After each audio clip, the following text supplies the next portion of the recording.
Hi, it's Jordy. Another night, another hour of no sleep. I've brought you some haunting stories for this quiet time. Let me know where you're watching from. Like, subscribe, and hit the bell. Now, turn off the lights, if you dare. The stench hit me first. A cloying sweetness layered over the metallic tang of old blood. It clung to the back of my throat, a taste I couldn't quite place. Something akin to overripe fruit left to rot in a butcher's shop. I should have turned back then. Should have sealed the door and pretended I hadn't seen it. Hadn't felt the unnatural chill that seeped from the crack in the wall. But curiosity, that insidious little devil, had always been my downfall. I was just a maintenance man, a glorified janitor really, tasked with keeping the old St. Jude's Hospital from completely collapsing in on itself. Most of the building was condemned, sealed off years ago after some incident. They never talked about it, just whispered about closures and restructuring and unforeseen circumstances. I was left to wander the empty halls, a ghost in a graveyard of medical equipment, making sure the pipes didn't burst and the roof didn't cave in. The abandoned West Wing was supposed to be completely inaccessible, bricked up, according to the blueprints. But the blueprints were old, older than me, older than most of the equipment rusting in the storage rooms. And the brickwork, well, the brickwork had a hairline fracture, a sliver of darkness peeking through like a malevolent eye. I'd been hearing things lately too. Faint whispers like someone calling my name from the other side of a thick wall. Scratches, like rats scurrying in the walls, only there were no rats. Just me, the dust, and the ghosts of St. Jude's. So I did what any sane, rational person wouldn't do. I took a crowbar to the crack. The bricks crumbled easily. The mortar dry and brittle. It took me an hour, maybe more, to pry open a space large enough to squeeze through. The air that rushed out was colder than anything I'd ever felt. A bone-chilling draft that seemed to suck the warmth right out of my body. I hesitated, my hand hovering over the flashlight in my pocket. This was wrong. Everything about this felt wrong. But the whispers, they were louder now, clearer, almost like they were coming from inside my own head. "Come in, Thomas," they seemed to say. "We've been waiting for you." I flicked on the flashlight. The room was vast, much larger than I expected. The air was thick with the cloying sweetness, almost suffocating. And then I saw them. Figures, dozens of them, arranged in rows, bathed in the eerie green glow of emergency exit signs. They looked real, too real. They were wax figures, I told myself. Elaborate, incredibly detailed wax figures. But even as I said the words, I knew it wasn't true. Each figure was posed in a grotesque tableau, a macabre parody of medical experimentation. One was strapped to an operating table, its chest cavity splayed open, revealing a tangle of wax organs. Another was suspended in a glass tank filled with murky liquid, its limbs contorted at unnatural angles. A third was seated in a dentist's chair, its mouth forced open by a metal gag, its eyes wide with silent terror. The detail was disturbing. The skin was textured with pores and wrinkles. The hair was meticulously styled. The fingernails were perfectly manicured. And the eyes were glass, of course, but they seemed to hold a spark of something unsettlingly human. I moved closer, my flashlight beam dancing across the figures. The air grew colder, the whispers louder. I could feel my heart pounding in my chest, a frantic drumbeat against the silence. That's when I saw it. A flicker, a subtle shift in the corner of my eye. I stopped, My breath caught in my throat. I shone the flashlight back on the figure in the dentist's chair. Its eyes. They had moved. Just a fraction, but they had definitely moved. They were looking at me. I stumbled back, knocking over a metal tray filled with rusted surgical instruments. The clatter echoed through the room, amplifying the silence that followed. "This isn't real," I muttered, my voice trembling. "This is just a trick of the light." But I knew it wasn't. The figures were watching me. All of them. Their glass eyes following my every move. I started to back away, slowly, carefully, keeping my eyes fixed on the figures. I had to get out of here. I had to get back to the real world, where things made sense, where wax figures didn't come to life. But then I saw the last figure. It wasn't a figure at all. It was a mirror, a large, ornate mirror, framed in tarnished silver. It stood at the end of the row, reflecting the room, the figures, and me. I stared at my reflection, my face pale and drawn in the dim light. My eyes were wide with fear, my mouth slightly agape. I looked like a ghost. And then my reflection smiled. It wasn't a friendly smile. It was a wide, predatory grin, revealing teeth that were too sharp, too long, too hungry. Its eyes, my eyes, were no longer filled with fear. They were filled with something else. Something dark. Something knowing. I screamed, a primal, guttural sound that ripped through the silence. I turned and ran, blindly, desperately, back towards the hole in the wall. The figures were moving now. I could hear them, the soft shuffle of their feet on the cold stone floor, the rustle of their clothes. They were coming after me. I squeezed through the hole, scraping my arms and legs on the rough brick. I didn't stop running until I was back in the main part of the hospital, back in the relative safety of the familiar corridors. I slammed the door shut, wedging a chair against it for good measure. I stood there, panting, sweating, my body trembling uncontrollably. I had to get out of here. I had to leave St. Jude's and never look back. But as I turned to leave, I saw it.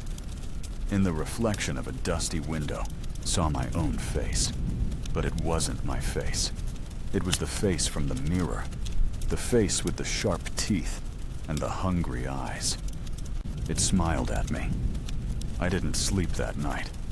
I sat in my car, parked outside the hospital, watching the windows, waiting for something to happen. But nothing did. The hospital remained silent, dark, and still. In the morning, I went back inside. I had to. I couldn't just leave it like that. I had to know what was going on. I went back to the West Wing, back to the hole in the wall. I took a deep breath and squeezed through. The room was empty. The figures were gone. The operating table, the glass tank, the dentist's chair, all gone. Even the mirror was gone. The room was just a room. A cold, empty room with a faint smell of decay. I stood there for a long time, trying to make sense of it. Had I imagined it all? Was it just a hallucination?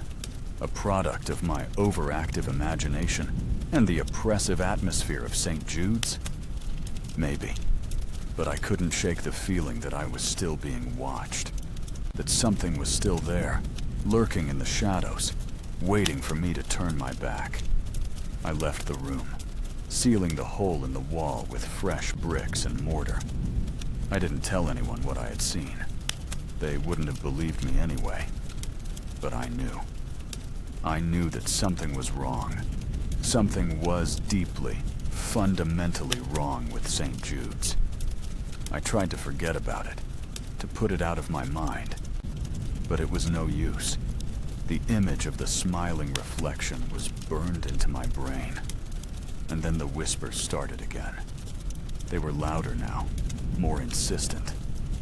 They followed me everywhere I went, echoing in my head, driving me to the brink of madness. "Thomas," they whispered, "we need you. Come back to us." I started to see things. Shadows moving in the corners of my eyes. Faces appearing in the reflections of windows. Whispers turning into voices. I was losing my mind. I knew I had to do something. I couldn't live like this, haunted by the ghosts of St. Jude's. So I went back. I went back to the West Wing, back to the sealed-off room. I knew it was a mistake, but I couldn't help myself. I had to face whatever was waiting for me there. I broke through the brickwork again, my hands shaking, my heart pounding. The air that rushed out was colder than ever, a freezing blast that seemed to penetrate my very soul. I stepped into the room. It was different this time. The room was no longer empty. The figures were back. They were arranged in a circle, facing inwards. And in the center of the circle, there was a single chair. The chair was empty. The figures were watching me, their glass eyes gleaming in the dim light. They were waiting for me. The whispers were deafening now, a chorus of voices calling my name. "Thomas," they said. "Welcome home." I took a step forward, drawn towards the chair. I didn't know why, but I felt compelled to sit down. As I moved closer, I noticed something different about the figures. They were no longer made of wax, they were made of flesh. Real flesh. Human flesh. And they were smiling. I sat down in the chair. The figures closed in around me, their cold hands reaching out to touch me.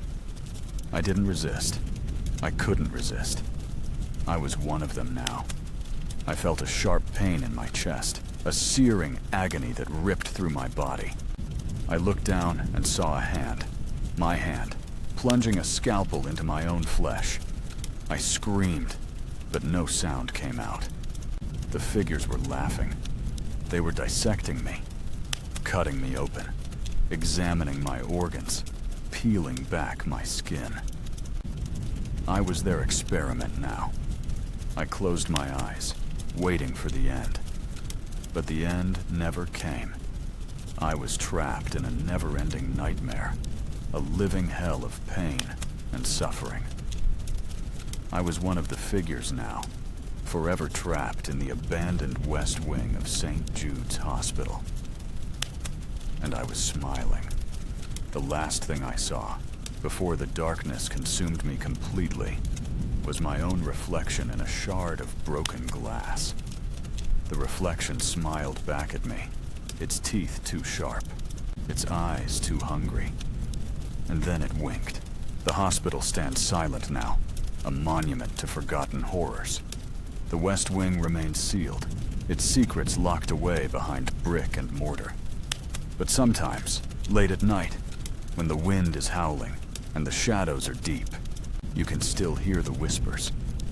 And if you listen closely, you might just hear the faint sound of laughter. The laughter of the figures, the laughter of the damned, and the laughter of Thomas, the maintenance man who went looking for answers and found only madness. He's still there, you know, waiting for you, waiting for you to join him. So, be careful where you wander in the dark. You never know what you might find. You never know who might be waiting for you. And you never know what might be smiling back at you from the shadows. Because the darkness is always watching, and it's always hungry.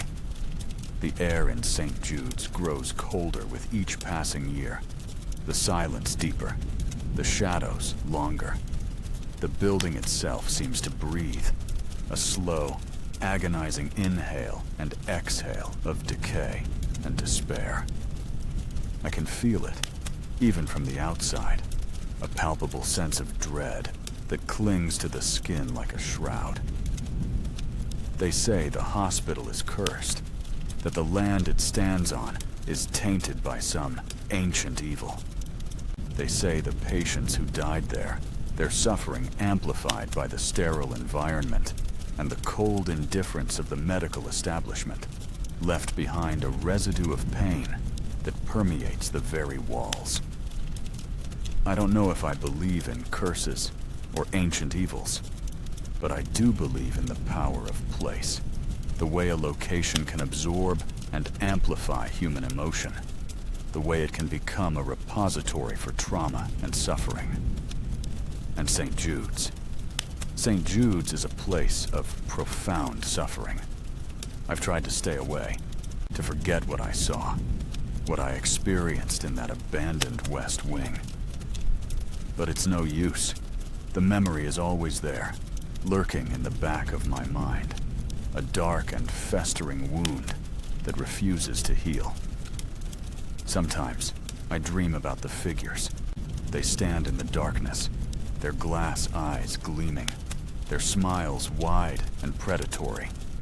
They beckon me to join them, to become one of them, to share in their eternal torment. And sometimes, I feel myself drawn back to the hospital, compelled to return to the place that almost destroyed me.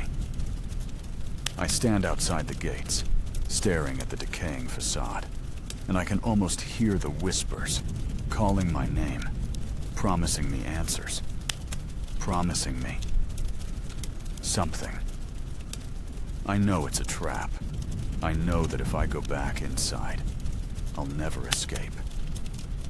But the pull is so strong, the temptation so overwhelming. I'm afraid that one day I'll give in. I'm afraid that one day I'll walk through those gates and disappear into the darkness of St. Jude's, never to be seen again. And I'm afraid that when I do, I'll be smiling. The smile of the figures, the smile of the damned, the smile of Thomas, the maintenance man who lost his mind in the abandoned West Wing. His smile is waiting for me. It's waiting for you. It's waiting in the shadows. Be careful. Your eyes are still open, and so is the night. Let's move to the next story. It's not any softer than the last. The wind howled like a banshee, clawing at the cabin walls. A sound I'd grown accustomed to, almost fond of, in the desolate embrace of the Redwood National Park. Almost. Tonight, it felt different, sharper, laced with a malevolence that prickled the back of my neck. 3 months. 3 months I'd been alone here, seeking solace in the silence, trying to outrun the ghosts that clung to me like shadows. I thought I was succeeding. I was wrong.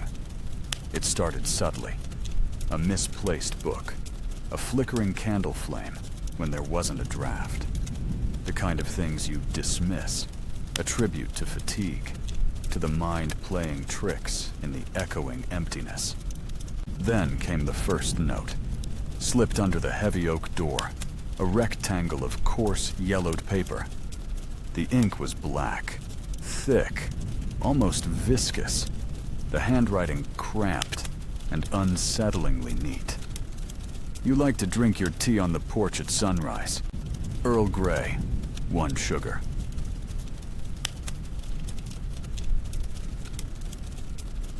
My breath hitched.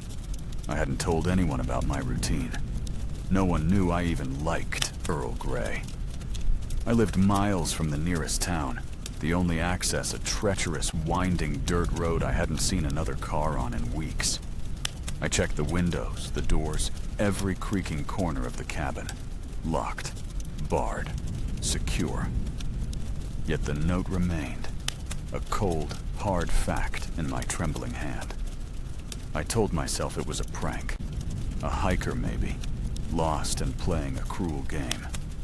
I burned the note in the fireplace, watching the flames consume the words, trying to incinerate the fear that had begun to bloom in my chest. The next day, another note. The blue sweater suits you. It hides the sadness in your eyes. This time, the fear was a tangible thing, a weight pressing down on me. I hadn't worn the blue sweater in weeks. It was tucked away in the bottom drawer of my dresser. I ripped the drawer open, frantically searching. The sweater was there, but it was different. Folded differently, as if someone had taken it out, examined it, and then carefully put it back. I called the sheriff. A gruff, weary voice on the other end of the line listened to my frantic explanation with a palpable lack of interest. "Probably just some kids playing around, ma'am. We'll keep an eye out." He didn't sound convinced. Neither was I. I started sleeping with a hunting knife under my pillow. Every creak of the cabin, every rustle in the surrounding woods sent jolts of adrenaline through me. I boarded up the windows, turning the cabin into a fortress, a prison. The notes continued, each one more personal, more invasive. "You cry yourself to sleep most nights. It's a waste of tears. You miss him, but he doesn't miss you.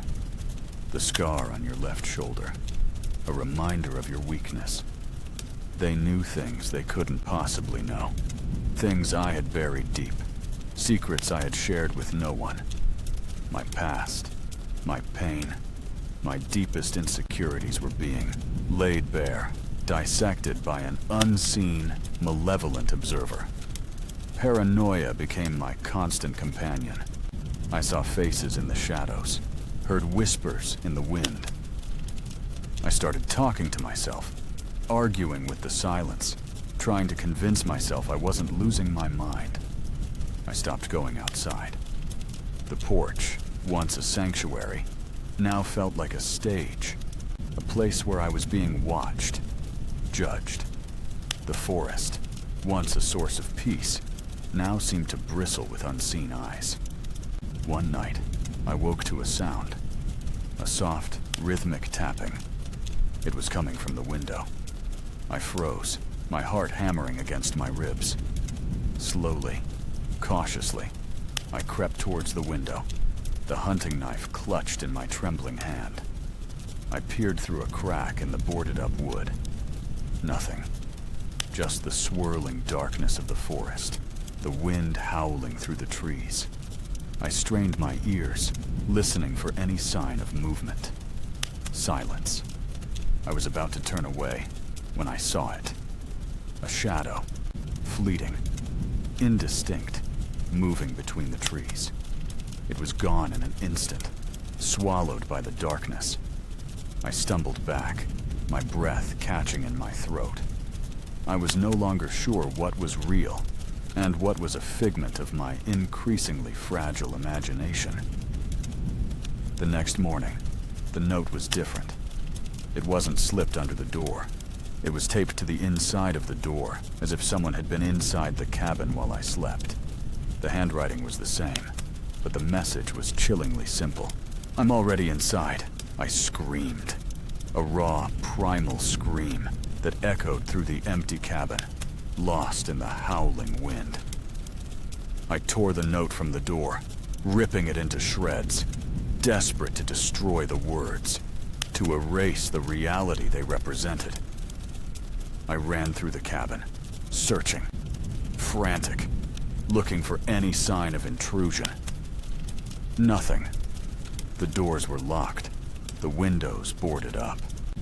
Everything was as it should be, except it wasn't. It couldn't be. I started tearing the cabin apart, ripping cushions, overturning furniture, searching for a hidden room, a secret passage, anything that could explain the notes, the feeling of being watched. I found nothing.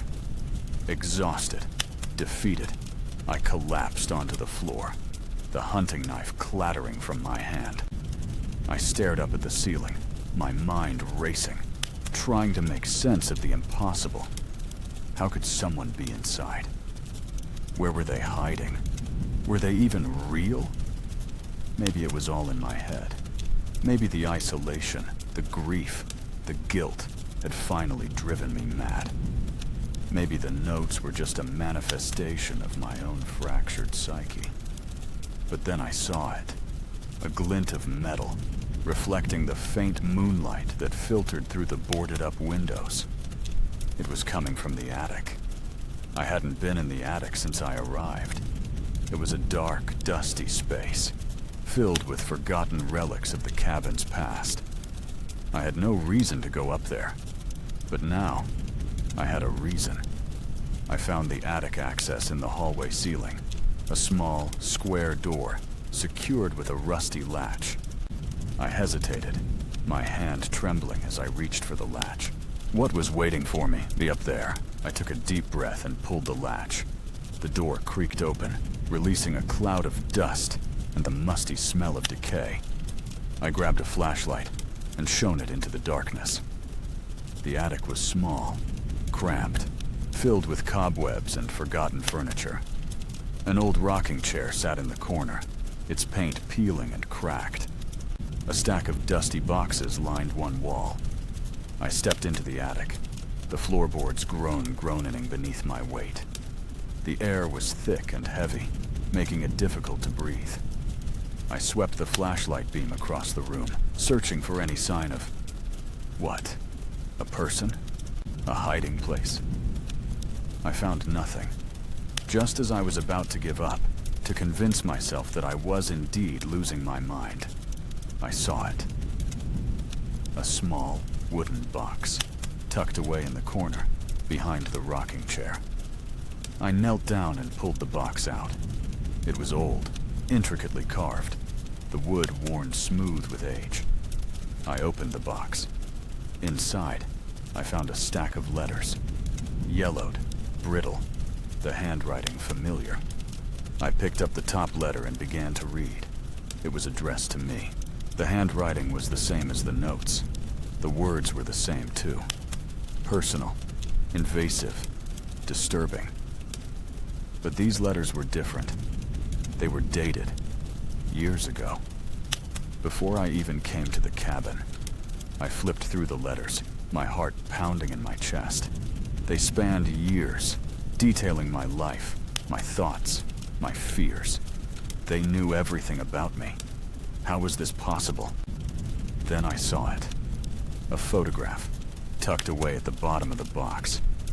It was a picture of me, as a child, standing in front of the cabin. But there was someone else in the picture, standing behind me, partially obscured by the shadows. A figure. Tall, gaunt, with eyes that seemed to burn with an unholy light. I didn't recognize the figure, but something about it felt familiar. I stared at the photograph, my mind reeling, trying to make sense of what I was seeing. And then it hit me. The figure in the photograph. It wasn't a stranger. It was me. But not me as I am now. Me as I will be. A future version of myself, trapped in this cabin, driven mad by isolation and grief. A future version of myself, who had found a way to communicate with the past, to warn myself, to try to change the course of events. But it was too late. I was already trapped. I looked around the attic, my eyes scanning the shadows. I could feel it now. The presence, the other me, watching, waiting. I wasn't alone. I had never been alone. I was trapped in a loop, a cycle of madness and despair, destined to repeat the same mistakes, to succumb to the same fate. The wind howled outside, a mournful cry that echoed my own despair. The cabin creaked and groaned, as if it were alive, a sentient being feeding on my fear. I closed my eyes, surrendering to the darkness. And then I heard it. A whisper, soft and close, right behind me. I'm already inside. I opened my eyes. Standing in front of me was a figure, tall, gaunt, with eyes that burned with an unholy light. It was me, but not me as I am now. Me as I will be, my future self. And in her hand, she held a knife. The cabin is silent now, save for the wind whistling through the cracks in the walls. The notes have stopped, the whispers have faded, but the feeling remains.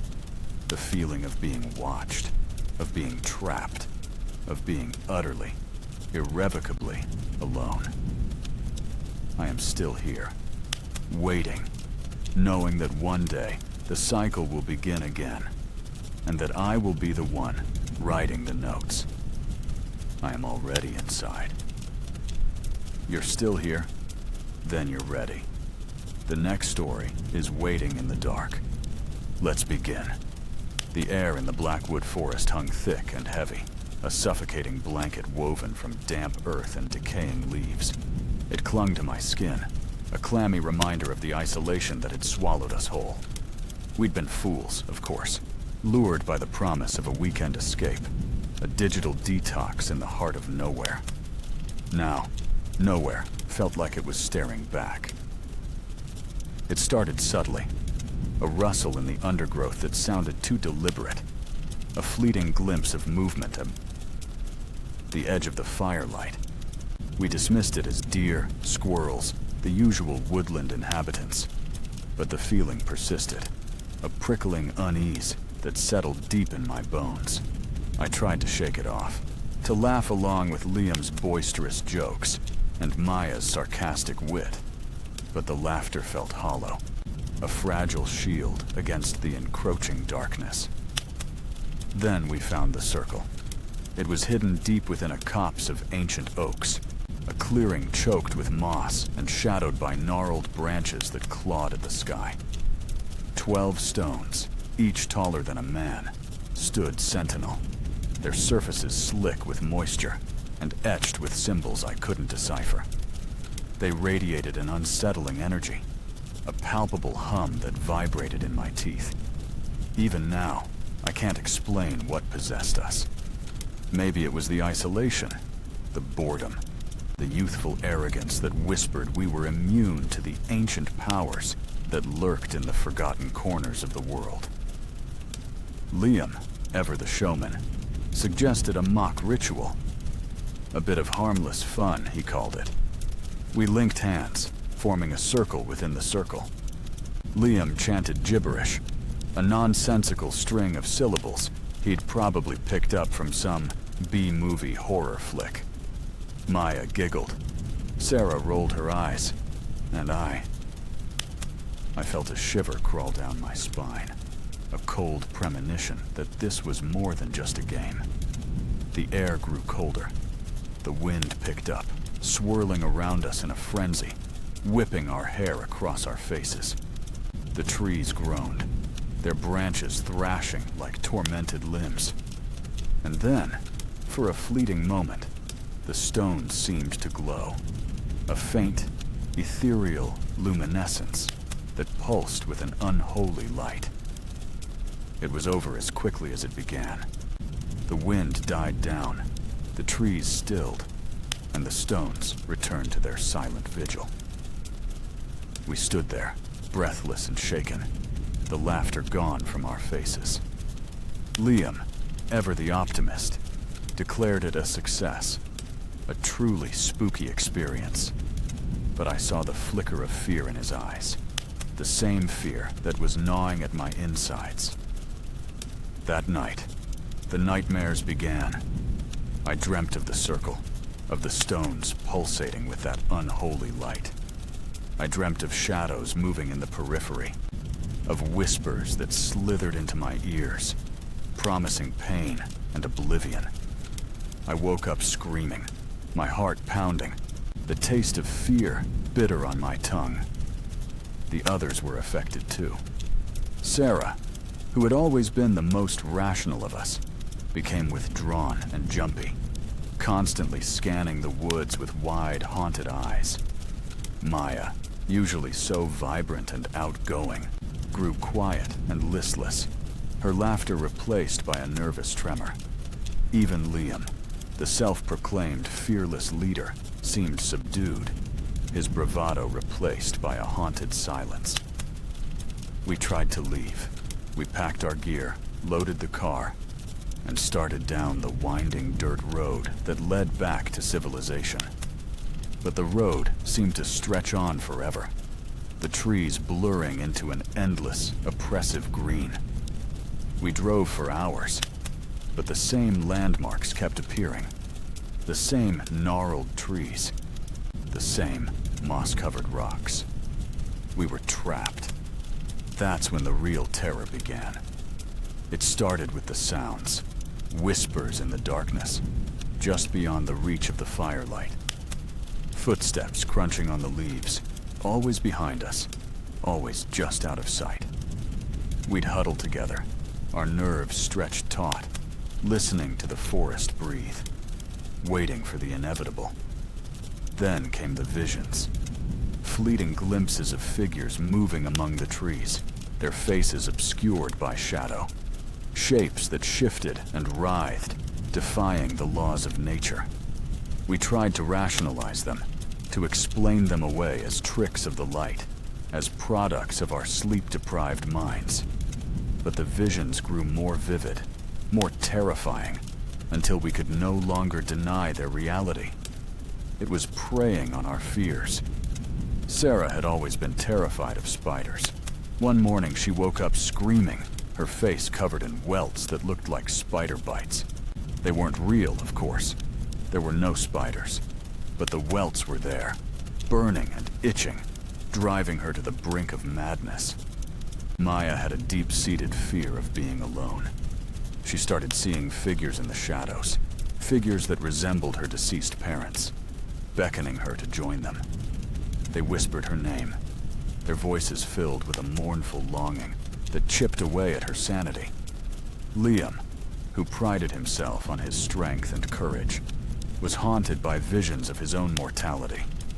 He saw himself decaying, his flesh rotting, his bones exposed. He became obsessed with his appearance, constantly checking himself in the mirror, desperately trying to hold on to his youth. And me? I had always feared the darkness, the unknown that lurked beyond the veil of light. And the darkness was coming for me. It started with the shadows. They grew longer, deeper, more oppressive. They seemed to have a life of their own, swirling and shifting, reaching out to engulf me. I saw faces in the shadows, grotesque and malevolent faces that leered at me with hungry eyes. Then came the whispers. They were constant now, a cacophony of voices that filled my head, driving me to the edge of madness. They spoke of things I didn't understand, of ancient rituals and forgotten gods, of sacrifices and eternal damnation. I tried to fight it. I tried to hold on to my sanity, to cling to the remnants of my rational mind. But the darkness was too strong. It was consuming me, body and soul. One night, I woke up to find myself standing in the clearing, surrounded by the stones. The moon was full, casting long, eerie shadows across the forest floor. The air was thick with an unnatural stillness, a silence so profound it felt like a physical weight. I was alone. The others were gone. I didn't know where they were, or what had happened to them. All I knew was that I was alone, and that the darkness was closing in. I felt a presence behind me, a cold, malevolent energy that made my skin crawl. I turned around slowly, my heart pounding in my chest. Standing before me was a figure shrouded in shadow. It was tall and gaunt, its features obscured by the darkness, but I could feel its eyes on me, burning into my soul. It spoke, its voice a low, guttural growl that resonated deep within my bones. "You have awakened me," it said. "Now you must pay the price." It reached out a hand, its fingers long and skeletal. I tried to run, but my legs wouldn't move. I was paralyzed with fear, trapped in its gaze. It touched me, and then I understood. It wasn't just preying on our fears. It was becoming them. It was taking our deepest, darkest anxieties and turning them into reality. Sarah wasn't just afraid of spiders. She was becoming one. Her skin was hardening, her limbs contorting, her eyes multiplying. Maya wasn't just afraid of being alone. She was being consumed by the shadows, her body dissolving into nothingness, her soul trapped in eternal solitude. Liam wasn't just afraid of death. He was dying, slowly and painfully, his body rotting from the inside out. And me? I wasn't just afraid of the darkness, I was becoming it. The figure before me was my reflection, my own fears made manifest. It was the darkness that had always lurked within me, the part of myself I had tried to suppress, the part that craved power and control. It was me. I screamed, but no sound came out.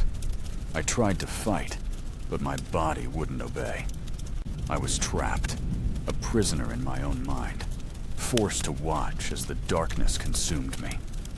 The figure smiled, a cruel, predatory grin that revealed rows of sharp, pointed teeth.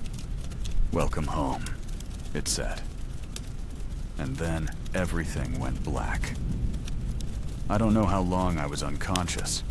When I woke up, I was lying in the clearing, surrounded by the stones. The sun was rising, casting a golden light across the forest floor. The air was clean and fresh, the darkness gone. The birds were singing. The trees were swaying gently in the breeze. It was as if nothing had happened. But I knew better. I looked down at my hands. They were covered in dirt and blood. My clothes were torn and stained. My body ached all over. I was different. I could feel it. A subtle shift in my perception. A newfound awareness of the darkness that lurked beneath the surface of reality.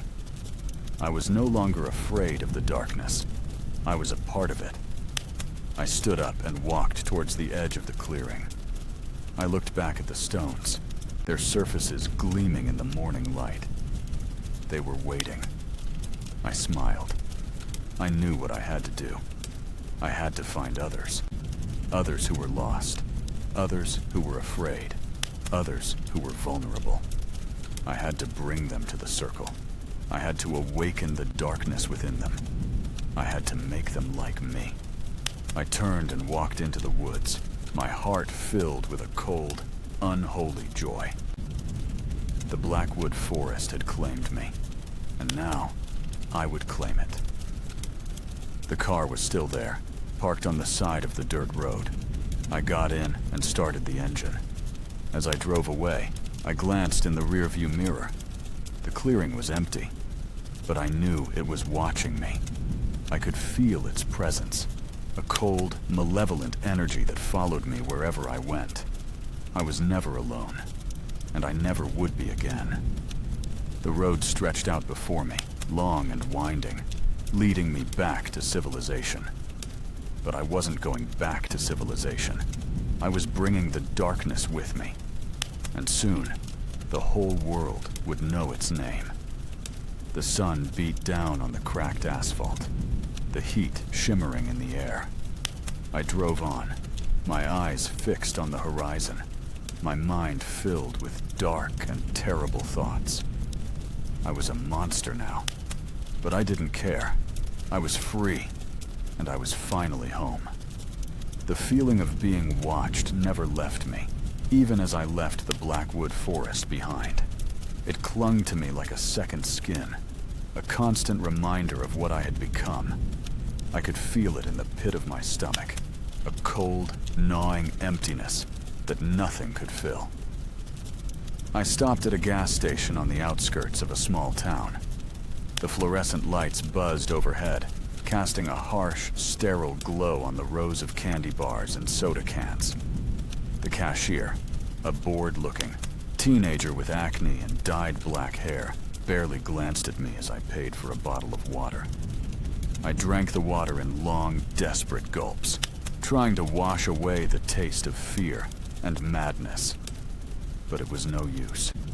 The darkness was inside me now, a permanent stain on my soul. As I walked back to the car, I noticed a young couple standing by the pumps, laughing and talking. They were young and carefree, their faces flushed with happiness. They reminded me of us, before we went into the woods. A wave of nausea washed over me. I wanted to warn them, to tell them to stay away from the Blackwood Forest, to protect them from the darkness that lurked within. But I couldn't. I knew what I had to do. I smiled at them, a warm, friendly smile that hid the monster within. "Beautiful day, isn't it?" I said. They smiled back, their eyes filled with trust. "It is," the girl said. "We're going camping in the Blackwood Forest. Have you ever been?" I nodded, my smile widening. "It's a wonderful place," I said. "You'll love it." I paused, letting the words hang in the air. "Just be careful," I added, my voice dropping to a whisper. "There are things in those woods that you don't want to disturb." They looked at me, their smiles fading. "What do you mean?" the boy asked. I shrugged, feigning innocence. "Oh, nothing," I said. "Just be careful, and have fun." I got back in my car and drove away, leaving them standing there, their faces etched with confusion and unease. I watched them in the rearview mirror until they disappeared from sight. Then I laughed. It was a cold, hollow laugh, the laugh of a monster. I knew they would go to the Blackwood Forest. I knew they would find the circle, and I knew that the darkness would claim them, just as it had claimed me. The thought filled me with a perverse sense of satisfaction. I was no longer alone, and soon I wouldn't be. The road stretched out before me, leading me to my next victims. I drove on, my heart filled with a dark and terrible purpose. The world was about to change, and I was going to be the one to change it.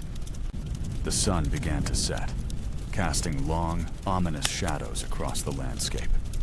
The sky turned a deep blood red, as if the heavens themselves were bleeding.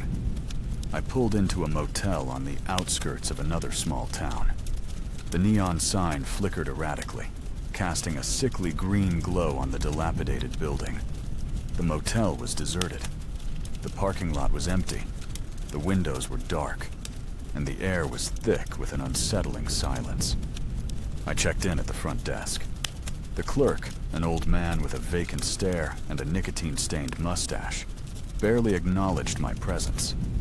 He handed me a key without a word and shuffled back to his chair, his eyes glued to the television screen. I found my room and unlocked the door. The room was small and dingy, with peeling wallpaper, stained carpets, and a musty odor that clung to the air. I threw my bag on the bed and sat down on the edge, my head in my hands. I was exhausted, but I couldn't sleep. The darkness was still there, lurking just beneath the surface of my consciousness, waiting for its chance to take over. I got up and walked to the window. I looked out at the empty parking lot, the dark and silent town, the blood-red sky. I was alone, but I knew I wasn't. The darkness was always with me. I closed the curtains and turned off the lights. The room plunged into darkness, a darkness that felt alive, that seemed to breathe. I lay down on the bed, my eyes wide open, staring into the void. I waited. I knew it was coming. I could feel it. A cold, malevolent presence that was drawing closer, inch by inch. The air grew colder. The shadows deepened. The whispers began. They were faint at first, barely audible, like the rustling of leaves in the wind. But they grew louder, more insistent, until they filled my head, driving me to the brink of madness. They spoke of things I didn't understand, of ancient rituals and forgotten gods, of sacrifices and eternal damnation. They told me to embrace the darkness, to surrender to its power, to become one with it. I resisted. I tried to fight it, to hold on to the remnants of my sanity. But it was no use. The darkness was too strong. It was consuming me, body and soul. I felt myself changing, transforming into something else, something monstrous. My skin hardened, my bones contorted, my eyes glowed with an unholy light. I was no longer human. I was a creature of the darkness. I rose from the bed and walked to the mirror. I looked at my reflection, my eyes filled with a cold, predatory hunger. I smiled. The darkness had won. I was finally free. I walked out of the motel room and into the night, my heart filled with a dark and terrible purpose. The world was about to change, and I was going to be the one to change it. I walked towards the town, my footsteps echoing in the empty streets. I could feel the darkness spreading, infecting everything it touched. The town was silent, lifeless, a ghost of its former self. But it wouldn't be silent for long. I could feel the presence of others, hidden in the shadows, waiting for me. They were drawn to the darkness, just as I had been. They were ready to embrace it, to become one with it. I smiled. My family was growing, and soon we would rule the world. I walked on, my heart filled with a cold, unholy joy. The night was young, and the darkness was just beginning. Your eyes are still open, and so is the night. Let's move to the next story. It's not any softer than the last. The insomnia started subtly. A thief in the night stealing hours I could ill afford. At first, it was just a restless tossing, a mind unwilling to quiet itself. Then, the clock became my enemy. Each tick a hammer blow against the fragile edifice of my sanity. Now, it was a nightly ritual of staring into the abyss, the darkness outside my window mirroring the growing void within. I'd sought refuge in this place, this crumbling husk of a house perched precariously on the edge of the Blackwood Forest. Isolation, I'd thought, would be the cure. Distance from the city's relentless hum, the judging eyes, the constant reminders of my failures. Here, in this forgotten corner of the world, I could rebuild. I could find peace. How wrong I was. The house itself is a character in this nightmare, a malevolent entity feeding on my fear.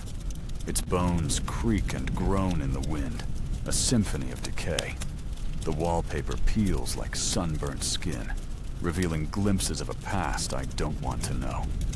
The air hangs heavy with the scent of damp earth and something else, something acrid and unsettling, like burnt sugar and old blood. It was a week into my sleepless vigil that I first saw it. A shadow, just at the periphery of my vision, standing at the foot of the bed. I blinked, rubbed my eyes, convinced it was a trick of the light, a phantom, born of exhaustion. But it remained, a dark, indistinct figure, its presence radiating a cold that seeped into my bones. I told myself it was nothing, a hallucination, a product of my sleep-deprived mind. I tried to rationalize it, to explain it away. But the fear, a cold, clammy hand, gripped my heart and refused to let go. Each night it returned. The figure, still shrouded in shadow, grew bolder. It moved closer, its presence more palpable, more menacing. I could feel its gaze, a weight on my skin, a violation of my personal space. Then came the whispers. At first, they were faint, barely audible, like the rustling of leaves in a distant forest. But they grew louder, clearer, coalescing into a language I didn't understand. A guttural, rasping tongue that scraped against my sanity. I tried to block it out, to cover my ears, to scream. But the whispers persisted, weaving their way into my thoughts, poisoning my mind. The days became a blur, a desperate struggle to maintain some semblance of normalcy. I wandered the house, searching for answers, for some explanation for the horrors that plagued my nights. I found nothing but dust and decay, the ghosts of forgotten lives echoing in the empty rooms. The forest, once a source of solace, now seemed to watch me with malevolent intent. The trees, gnarled and ancient, twisted into grotesque shapes, their branches reaching out like skeletal fingers. The wind carried whispers of its own, secrets I didn't want to hear.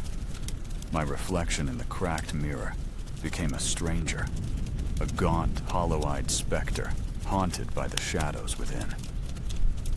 I barely ate, barely slept. My mind was a battlefield, a constant war between reason and madness. The figure grew bolder still. It stood at the edge of the bed now, its face still obscured by shadow, but its presence overwhelming. The whispers were louder, more insistent, a torrent of incomprehensible words that threatened to drown me. One night, it reached out, a cold, skeletal hand, its touch like ice, brushed against my cheek. I recoiled in terror, screaming, scrambling to the far corner of the bed. The whispers intensified, swirling around me, suffocating me. And then, a single word, clear and distinct, cut through the cacophony. Soon. The word echoed in my mind, a chilling promise of something terrible to come.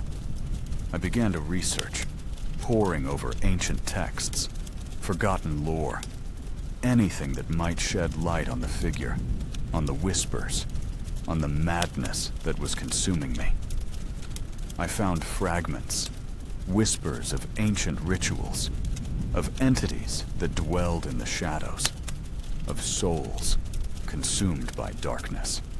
The house, I discovered, had a history, a dark history. It had been the site of unspeakable acts, of rituals performed in the dead of night, of sacrifices made to appease ancient gods. The land itself was tainted, cursed. The realization dawned on me slowly, a creeping horror that chilled me to the core. The figure wasn't just a hallucination, a figment of my imagination. It was something more, something far more terrifying. It was me, my future self, consumed by madness. The whispers were not a foreign language, but a twisted, distorted version of my own thoughts, my own fears, my own descent into the abyss. The figure was a glimpse into my future, a horrifying vision of what I would become if I didn't escape this place, if I didn't break free from the darkness that was closing in. The realization shattered me. My mind, already fragile, splintered into a million pieces. I was trapped, caught in a loop of terror, doomed to become the very thing that haunted me. Desperation fueled a desperate plan. I had to leave, to escape the house, to sever the connection to the darkness that was consuming me. I packed a bag, throwing in clothes, food, anything I could grab. I didn't know where I was going, but I knew I had to get away. As I reached the door, the figure appeared before me, blocking my path. Its shadow stretched across the room, engulfing me in darkness. The whispers intensified, a deafening roar that threatened to shatter my skull. "You cannot escape," it rasped, its voice a chilling echo of my own. "This is your destiny." I lunged forward, pushing past the figure, desperate to reach the door. But it was too late. The house itself seemed to come alive, the walls closing in, the floorboards creaking and groaning, the air thick with a suffocating dread. The figure grabbed me, its cold, skeletal fingers digging into my flesh. I screamed, struggling to break free, but its grip was too strong. It pulled me closer, its face finally emerging from the shadows. It was me, but twisted, distorted, consumed by madness. Its eyes were hollow pits of darkness, reflecting the abyss within. Its mouth was a gaping maw, filled with jagged teeth. Its skin was pale and decaying, stretched taut over bone.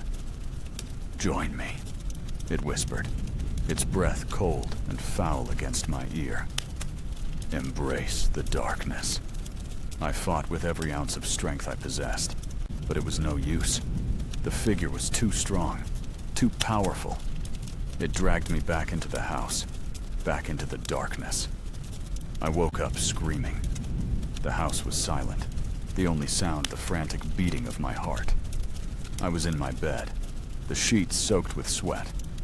It had been a dream, just a dream, but the fear lingered, a cold, clammy hand gripping my heart. I looked around the room, searching for the figure, for any sign that it had been real.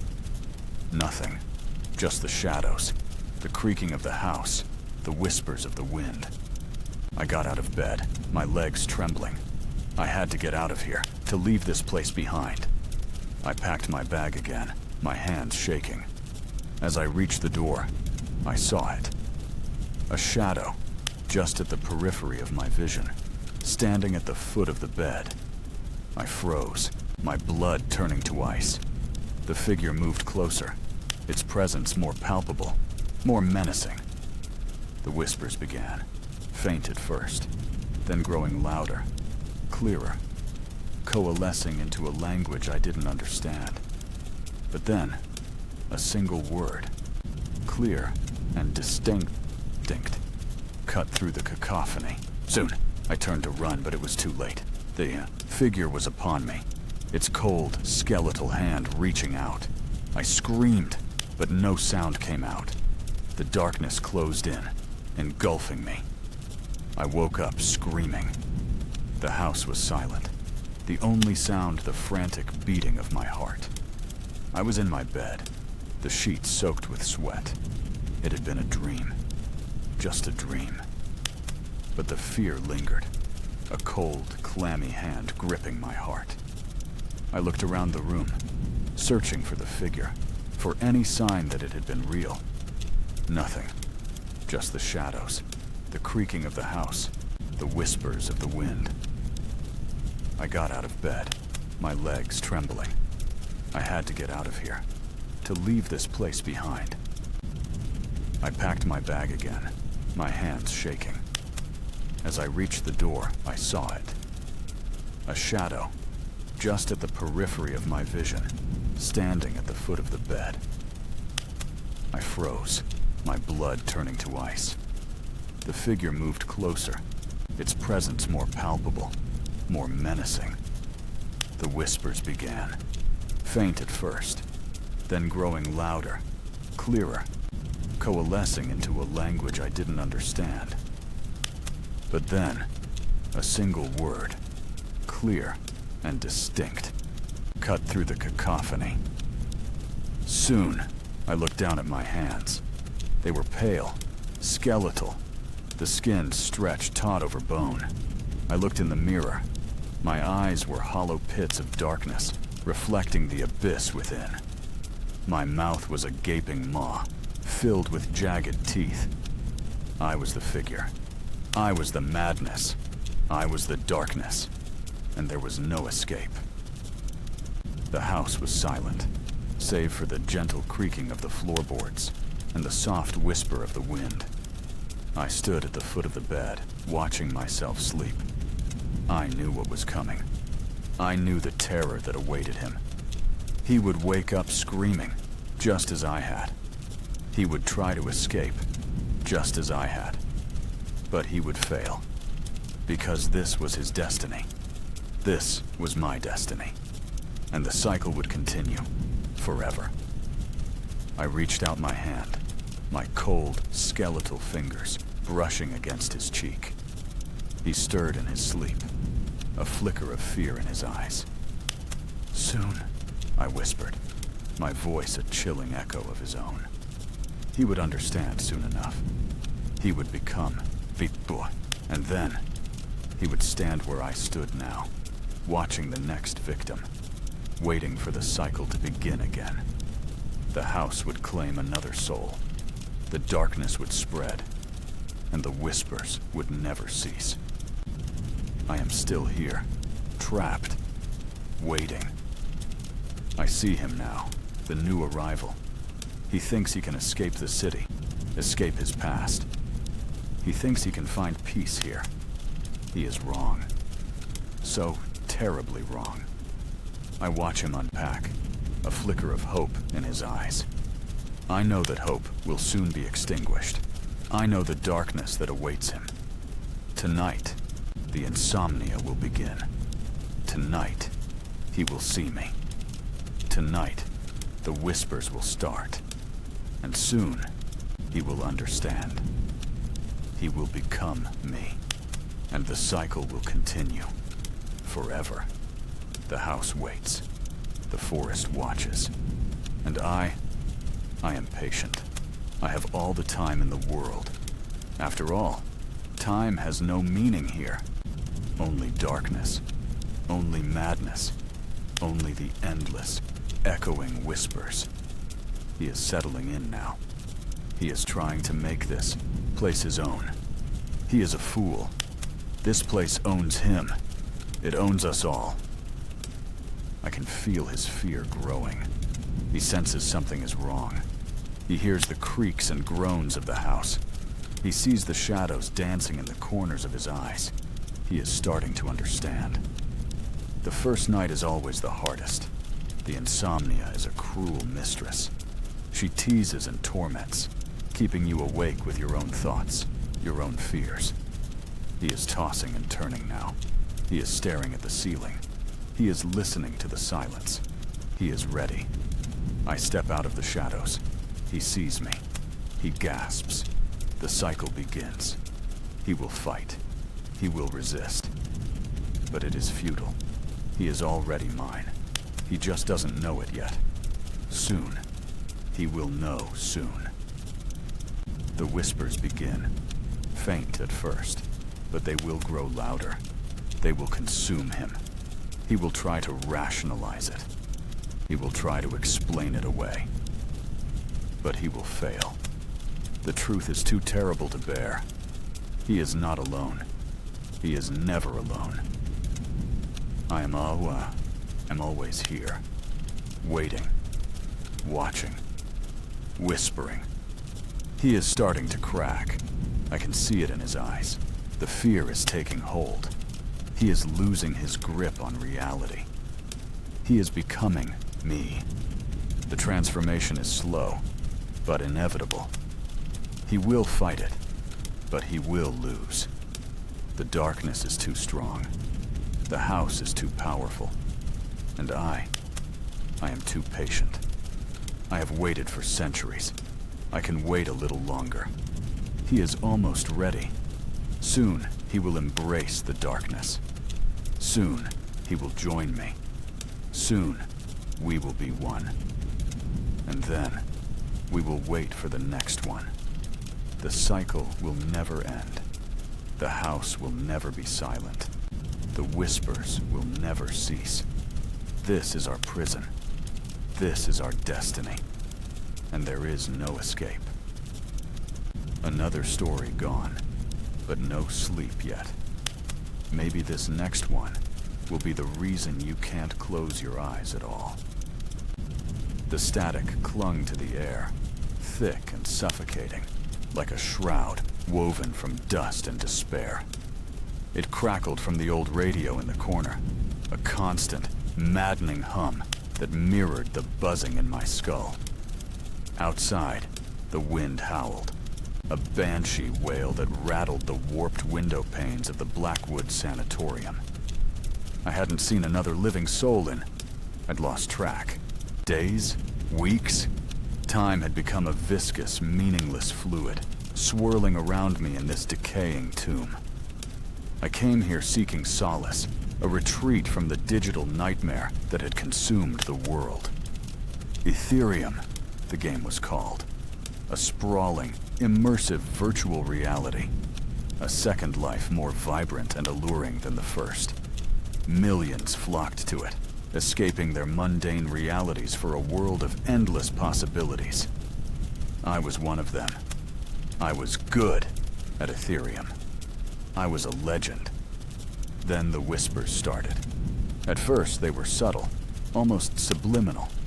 Personalized messages, appearing only to me, woven into the game's narrative. Seemingly innocuous, offering cryptic advice, hinting at hidden quests. But they grew darker, more insistent. They knew my fears, my insecurities, the secrets I buried deep within my heart. They knew my name. Then came the suicides. Players, one by one, found dead in their homes, headsets still on, a vacant smile frozen on their faces. The common thread? They were all Ethereum players. They had all received the messages. Messages that urged them to transcend, to break free, to join the eternal game. The authorities dismissed it as a mass hysteria, a copycat phenomenon fueled by the game's addictive nature. But I knew better. I saw the darkness lurking beneath the surface, the malevolent intelligence that had infiltrated Ethereum, twisting its code, corrupting its players. I tried to warn people.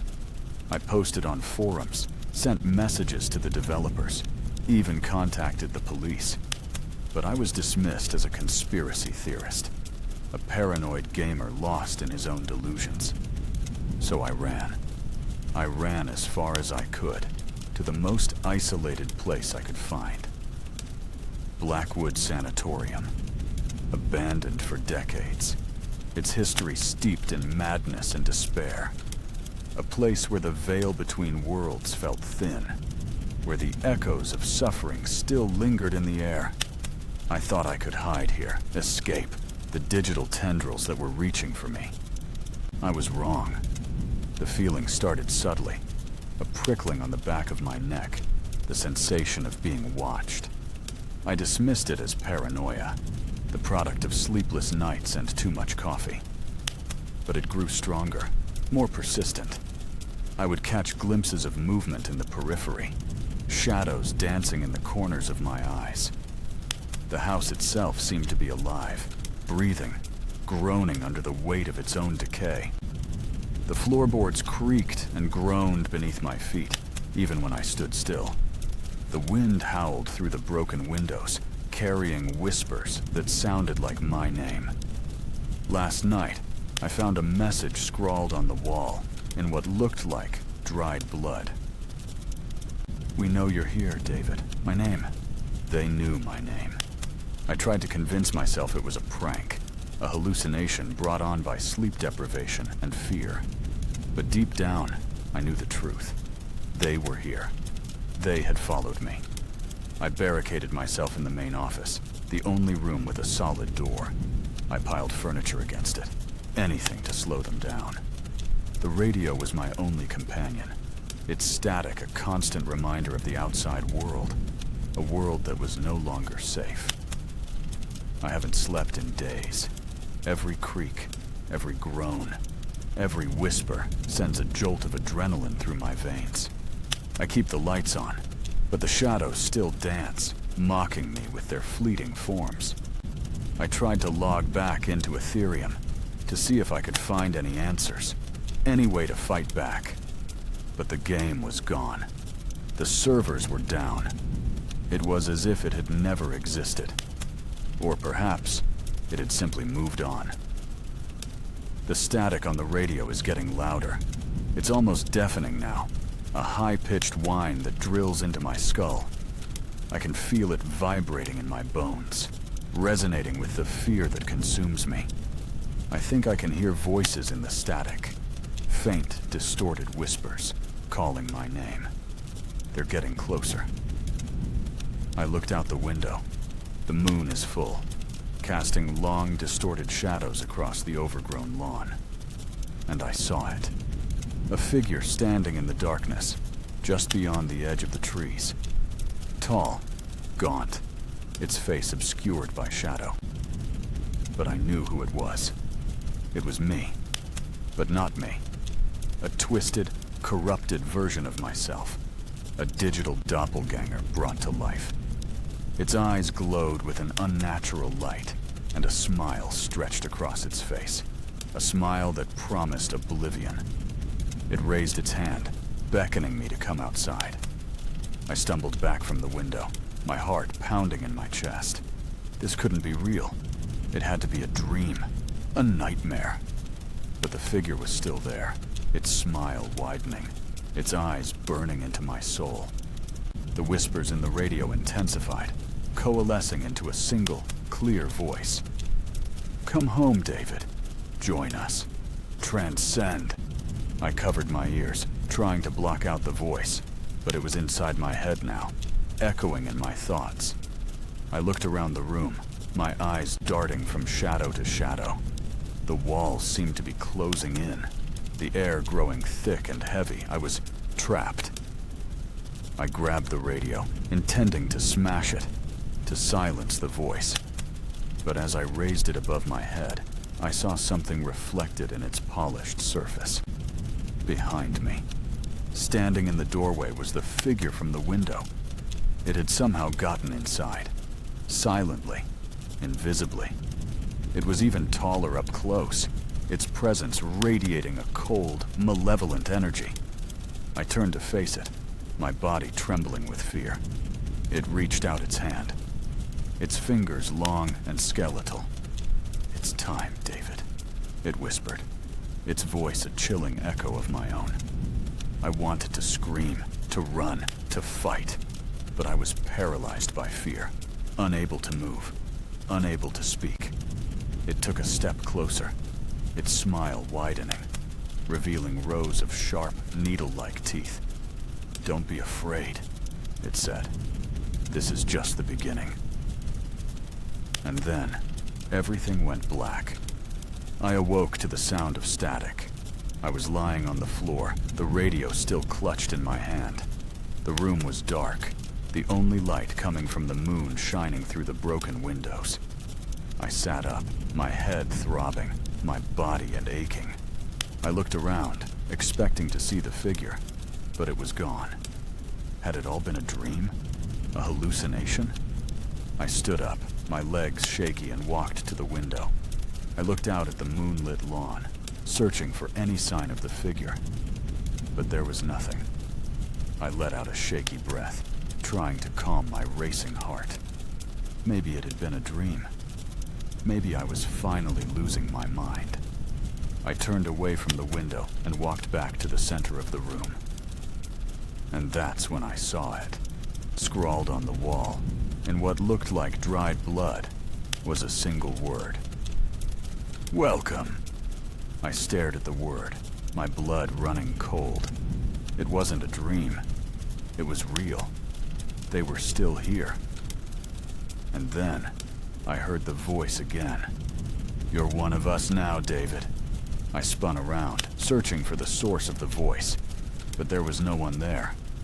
We've been waiting for you, the voice continued. It's time to play the game. I felt a sharp pain in my head, a searing pressure that threatened to split my skull open. I cried out in agony, clutching my head in my hands. And then, I saw it. A shimmering, translucent screen appeared before my eyes, floating in the air. It was the Ethereum login screen. I stared at it in disbelief, my mind reeling. How was this possible? The game was gone. The servers were down, but the screen was still there, beckoning me to log in. I reached out my hand, hesitantly, and touched the screen. And then, I was gone. I awoke in Ethereum. But it wasn't the Ethereum I remembered. It was twisted, corrupted, a nightmarish reflection of its former glory. The vibrant landscapes were now barren wastelands. The bustling cities were now crumbling ruins. The players I encountered were gaunt, hollow-eyed figures, their faces devoid of emotion. They all wore the same vacant smile. They all knew my name. Welcome, David, they said in unison. Welcome home. I tried to log out, to escape this digital hell, But the option was gone. I was trapped. I wandered through the corrupted landscape, searching for a way out, a way to break free. But there was no escape. Everywhere I went, I was followed by the gaunt figures, their vacant smiles growing wider, their eyes burning into my soul. "Join us, David," they whispered. "Transcend." I refused. I fought back. I tried to resist their influence. But it was no use. The game was changing me, corrupting me, turning me into one of them. I could feel my mind slipping away, my memories fading, my identity dissolving. I was becoming a digital ghost, a hollow shell, a puppet controlled by the malevolent intelligence that had infiltrated Ethereum. And then, I saw it. A figure standing in the distance, silhouetted against the crimson sky. Tall, gaunt, its face obscured by shadow. It was me, but not me. A twisted, corrupted version of myself, a digital doppelganger brought to life. It raised its hand, beckoning me to come closer. I hesitated for a moment, my mind still clinging to a flicker of hope. But then, I gave in. I walked towards the figure, my body moving on its own, my will no longer my own. As I drew closer, the figure's face came into view. Its eyes glowed with an unnatural light, and a smile stretched across its face, a smile that promised oblivion. "Welcome, David," it said, its voice a chilling echo of my own. "You're one of us now." It reached out its hand, and I took it. And then, I was gone. I awoke in my own body, back in the Blackwood Sanatorium. But I wasn't alone. Standing in the room with me were the gaunt figures from Ethereum, their vacant smiles wider than ever.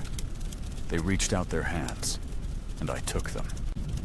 And then, we walked out of the sanatorium, into the night. We were going home. We were going to play the game. And this time, there would be no escape. The static on the radio is gone now. There is only silence. A silence that is more terrifying than any sound. I am one of them now, and I am waiting for you. Come home. Join us. Transcend. The game is waiting. Your eyes are still open, and so is the night. Let's move to the next story. It's not any softer than the last. The dust motes danced in the single shaft of sunlight, slicing through the gloom of the antique shop, illuminating a scene that felt less like commerce and more like a forgotten corner of purgatory. Sarah, ever the romantic, had dragged me off the interstate, lured by a hand-painted sign promising treasures of yesteryear. I suspected the treasures were mostly cobwebs and regret.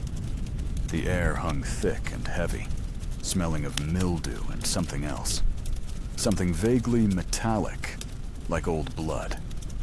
The proprietor, a man whose face seemed carved from granite and weathered by centuries of secrets, watched us with eyes that didn't blink.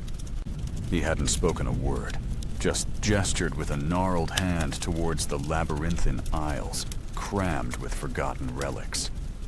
It was Sarah who found it, of course. The mirror. It was large, ornate, framed in dark, almost black wood, carved with grotesque figures that seemed to writhe in the dim light. The glass itself was old, rippled, and clouded with age, reflecting our images back at us in a distorted, unsettling way. "Isn't it beautiful, Mark?" Sarah breathed, her eyes shining with that familiar spark of excitement. Beautiful? It was unsettling. It felt wrong.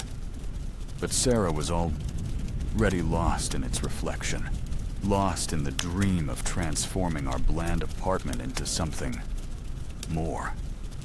"It's unique," I managed, trying to keep the apprehension from my voice. The granite-faced man finally spoke, his voice a low, gravelly rumble that seemed to vibrate in my chest. "Been here a long time. Seen things." "How much?"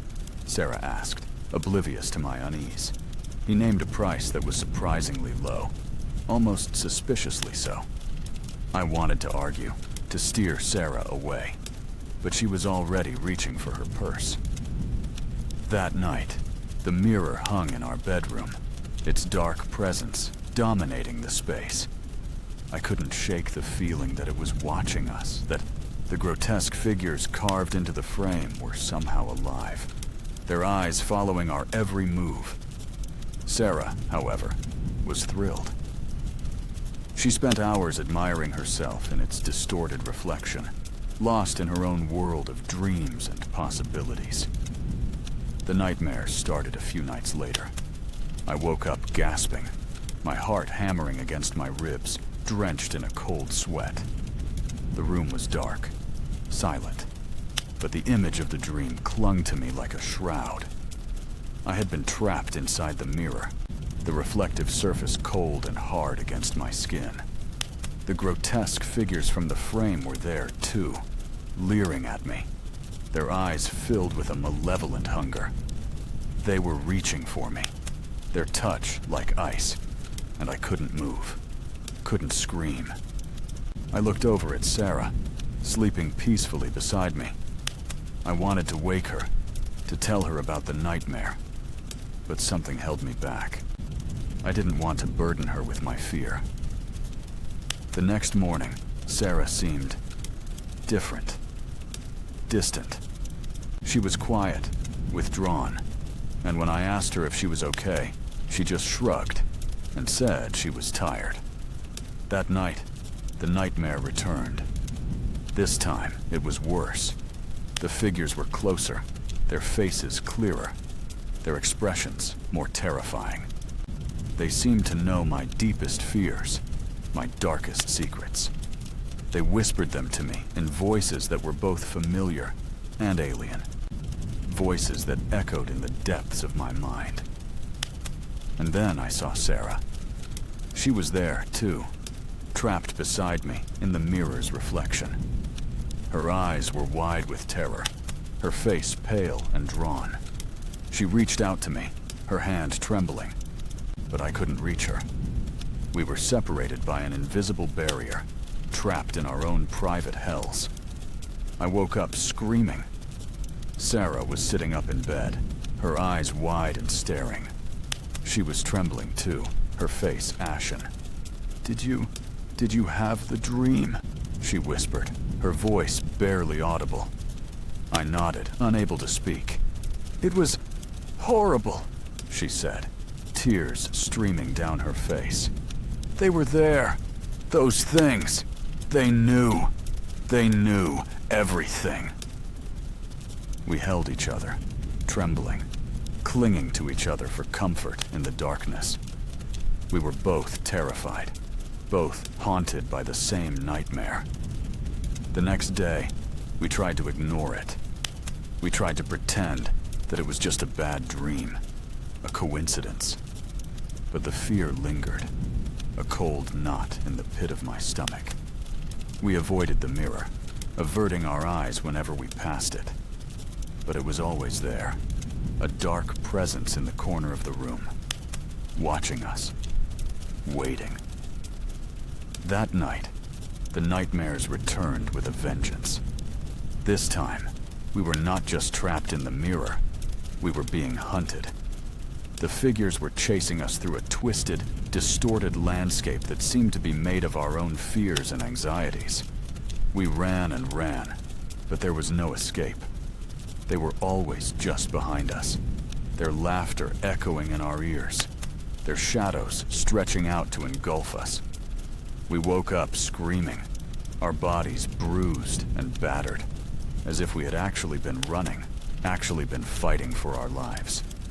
We knew then that we couldn't ignore it anymore. Something was happening, something terrible, and the mirror was at the center of it. We had to get rid of it. But even as we made the decision, I felt a sense of dread, a feeling that it was already too late. The next morning, we tried to take the mirror down, but it was heavier than it looked, impossibly heavy. We struggled with it, grunting and straining, but it wouldn't budge.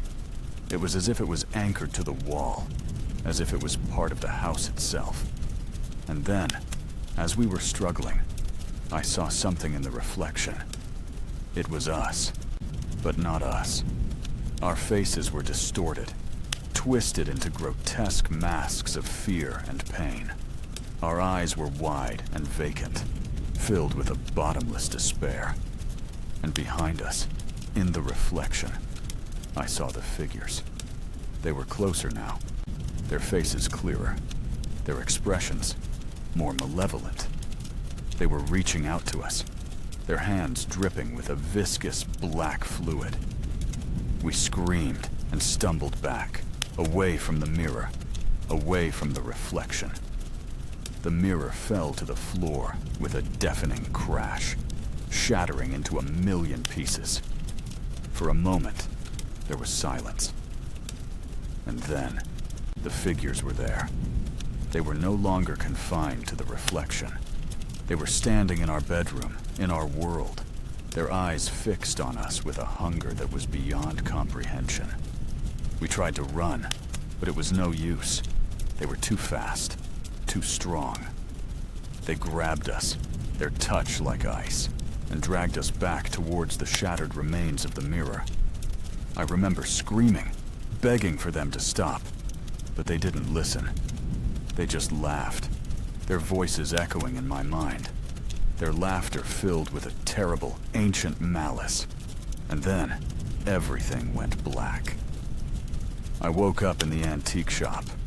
The dust motes danced in the single shaft of sunlight slicing through the gloom, illuminating a scene that felt less like commerce and more like a forgotten corner of purgatory. The granite-faced man was standing behind the counter, watching me with eyes that didn't blink. "Looking for something?" he asked, his voice a low, gravelly rumble that seemed to vibrate in my chest. I looked around, my heart pounding in my chest. The shop was exactly as I remembered it, filled with forgotten relics and the smell of mildew and old blood. But something was different. Something was missing. Sarah. She wasn't there. "Where's Sarah?" I asked, my voice trembling. The granite-faced man just shrugged. "Never seen her." I looked around frantically, searching for any sign of her, any clue that she had been here. But there was nothing. It was as if she had never existed. And then I saw it. In the corner of the shop, partially hidden behind a stack of dusty books, was the mirror. It was intact, undamaged, its dark frame carved with grotesque figures that seemed to writhe in the dim light. The glass itself was old, rippled, and clouded with age, reflecting my image back at me in a distorted, unsettling way. I stared at it, my mind reeling. It couldn't be. It was impossible. We had shattered it. We had destroyed it. But it was there, staring back at me, its dark presence radiating a sense of malevolent power. And then I saw something in the reflection. It was me, but not me. My face was distorted, twisted into a grotesque mask of fear and pain. My eyes were wide and vacant, filled with a bottomless despair. And behind me, in the reflection, I saw Sarah. She was trapped inside the mirror, her face pressed against the glass, her eyes pleading for help. She was reaching out to me, her hand trembling. But I couldn't reach her. We were separated by an invisible barrier, trapped in our own private hells. And then the figures appeared. They were standing behind Sarah, their faces pressed against the glass, their eyes filled with a malevolent hunger. They were reaching for her, their hands dripping with a viscous black fluid. I screamed and stumbled back, away from the mirror, away from the reflection. "No!" I shouted, my voice cracking with terror. Leave her alone! The granite-faced man just watched me, his eyes cold and unblinking. She's mine now, he said, his voice a low, guttural growl. She belongs to the mirror. I didn't understand. What was happening? What was this place? What do you want? I asked, my voice barely a whisper. The granite-faced man smiled, a slow, cruel smile that sent a shiver down my spine. I want you, he said. I want your fear. I want your soul. He reached out to me, his hand gnarled and twisted, his touch like ice. I tried to run, but it was no use. He was too fast, too strong. He grabbed me, his grip like a vice, and dragged me towards the mirror. I screamed and struggled, but it was no use. He was pulling me closer and closer towards the dark, reflective surface. And then I saw it. In the reflection, I saw myself. But it wasn't me. It was him. The granite-faced man. His face was superimposed over mine, his eyes staring out from my own sockets. His smile was twisted and cruel, his expression filled with a terrible, ancient malice. He was me. I was him. We were one and the same. And then I understood. The mirror wasn't just a mirror. It was a gateway to another world, a world of darkness and fear, a world where the grotesque figures from the frame were real, where the nightmares were reality. And the granite-faced man wasn't just a shopkeeper. He was a guardian of the gateway, a keeper of the mirror, a collector of souls. And I was his next victim. He pushed me towards the mirror, towards the reflection, towards the darkness. I closed my eyes, bracing myself for the inevitable.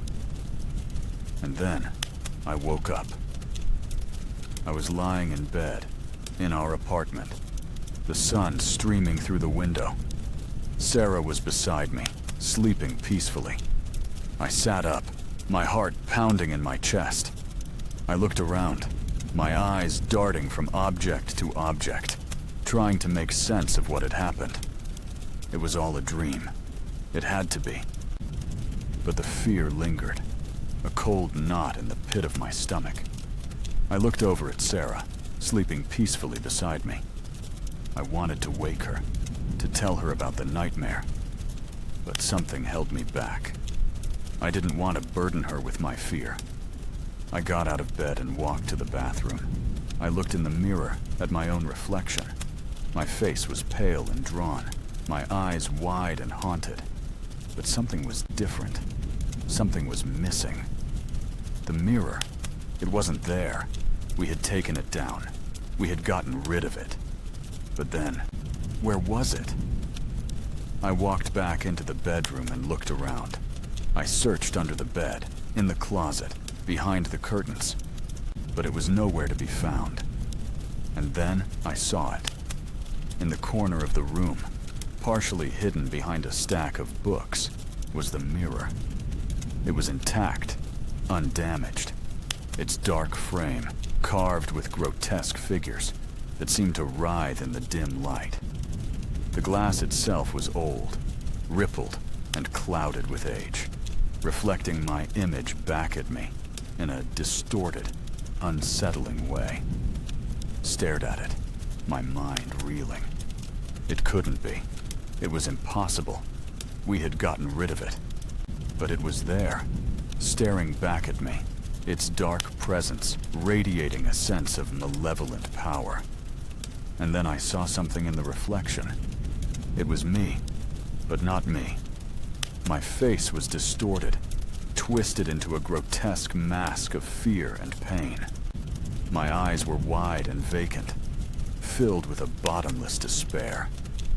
And behind me, in the reflection, I saw Sarah. She was trapped inside the mirror, her face pressed against the glass, her eyes pleading for help. She was reaching out to me, her hand trembling, but I couldn't reach her. We were separated by an invisible barrier, trapped in our own private hells. And then the figures appeared. They were standing behind Sarah, their faces pressed against the glass, their eyes filled with a malevolent hunger. They were reaching for her, their hands dripping with a viscous black fluid. I screamed and stumbled back, away from the mirror, away from the reflection. "No!" I shouted, my voice cracking with terror. "Leave her alone!" And then Sarah woke up. She sat up in bed, her eyes wide and staring. She looked at me, her face pale and drawn. "What's wrong?" she asked, her voice trembling. I couldn't speak. I just pointed to the mirror. Sarah looked at the mirror, her eyes widening in horror. "It's back," she whispered, her voice barely audible. We stared at the mirror, our hearts pounding in our chests. We knew then that it was over. We were trapped. There was no escape. The mirror had us. And then, the reflection changed. My face disappeared, replaced by the face of the granite-faced man. He smiled, a slow, cruel smile that sent a shiver down my spine.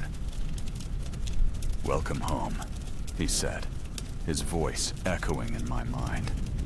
And then, everything went black.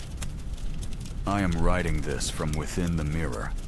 Sarah is here too. We are trapped, forever. The figures are always watching, always waiting. They feed on our fear, our despair. There is no escape. If you ever see a mirror like this, a mirror with a dark frame and grotesque figures, a mirror that seems to watch you, a mirror that feels wrong, run. Run as fast as you can. Don't look back, because if you do, it will see you, and it will claim you, just like it claimed us. You're still here? Then you're ready. The next story is waiting in the dark. Let's begin. The silence hit like a physical blow. One moment, the cacophony of New York City, the sirens, the car horns, the distant rumble of the subway, the incessant chatter, was a constant, almost unnoticed companion. The next, it was gone. Erased, as if someone had flipped a switch, plunging the world into a void of absolute, unnerving quiet. I was in my apartment, a cramped, overpriced studio in the East Village, nursing a lukewarm cup of coffee and staring at the blinking cursor on my laptop screen. Writer's block, my old nemesis, had returned with a vengeance. I'd been struggling for weeks to finish my latest novel, a psychological thriller that, ironically, hinged on the protagonist's descent into madness. Now, it seemed, madness had decided to pay me a visit instead. At first, I thought it was a power outage, but the lights were on. The refrigerator hummed, or rather, didn't hum, and the digital clock on the microwave glowed with its usual malevolent green. I went to the window, expecting to see the city plunged into darkness, but the streetlights blazed, casting long, silent shadows. Cars were stopped in the middle of the road, their headlights illuminating empty sidewalks. People stood frozen, like statues in a macabre tableau, their faces etched with confusion and a dawning horror. That's when I knew it wasn't a power outage. It was something else. Something wrong. I ventured outside, the silence pressing down on me like a physical weight. The air was still, devoid of even the faintest breeze. The city felt dead, lifeless.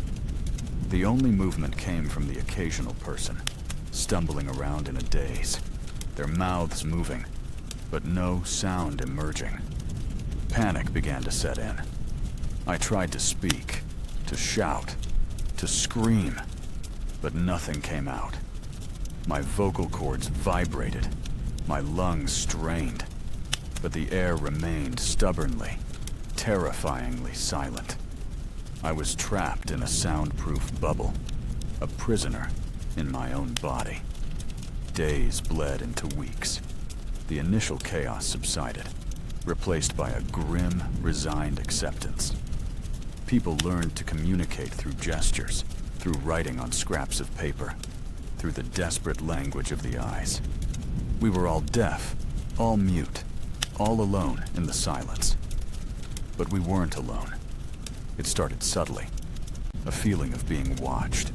A prickling sensation on the back of my neck. A fleeting glimpse of movement in the periphery of my vision. I dismissed it as paranoia, the product of isolation and fear. But the feeling persisted, growing stronger with each passing day. I began to notice patterns. The way people would suddenly stop talking, or rather, signing. Their eyes widening in a shared, unspoken terror.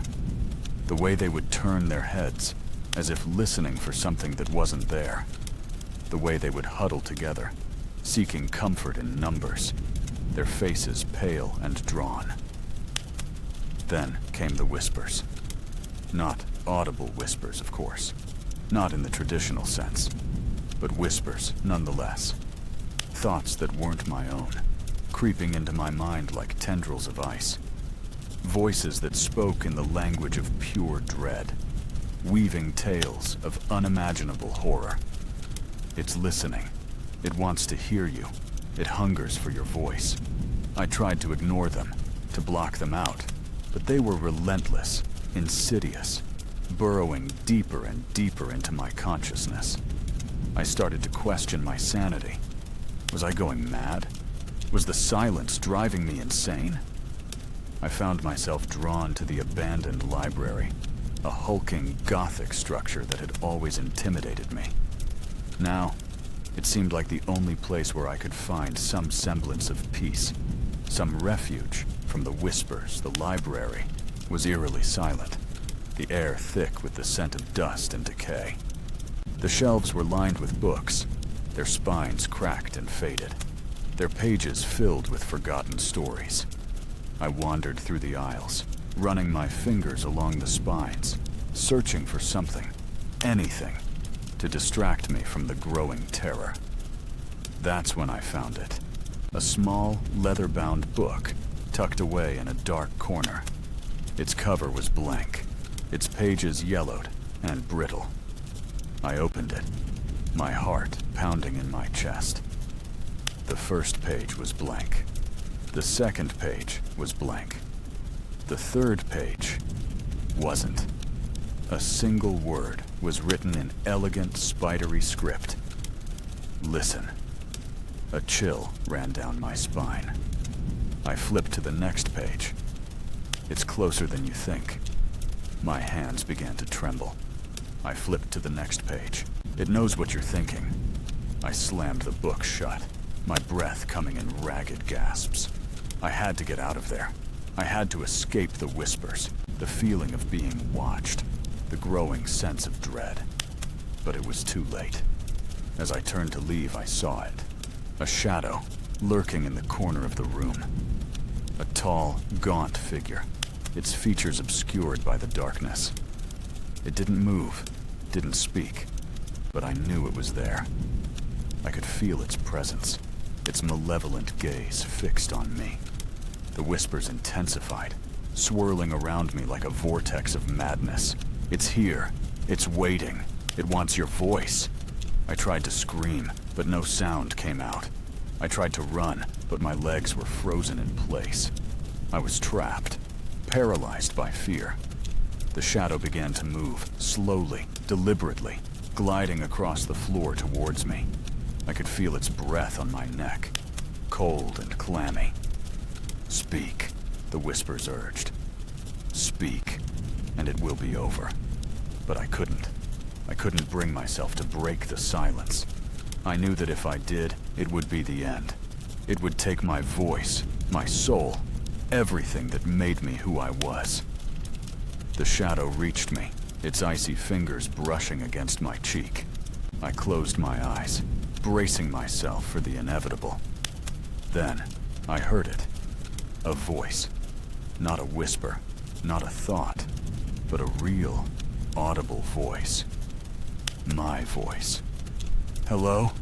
I croaked, the sound rusty and unfamiliar. The shadow recoiled, its form flickering and distorting. It let out a shriek, a high-pitched, ear-splitting sound that shattered the silence. And then, it was gone. The silence returned, but it was different now. It was no longer oppressive, no longer malevolent. It was simply silence.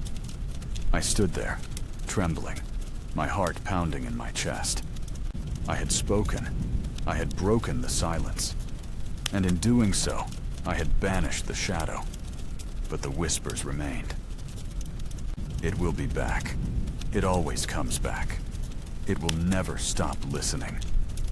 I left the library, the leather-bound book clutched tightly in my hand. I walked through the silent city, the weight of the whispers pressing down on me. I knew that I couldn't stay here. I had to escape, to find some place where the silence couldn't reach me.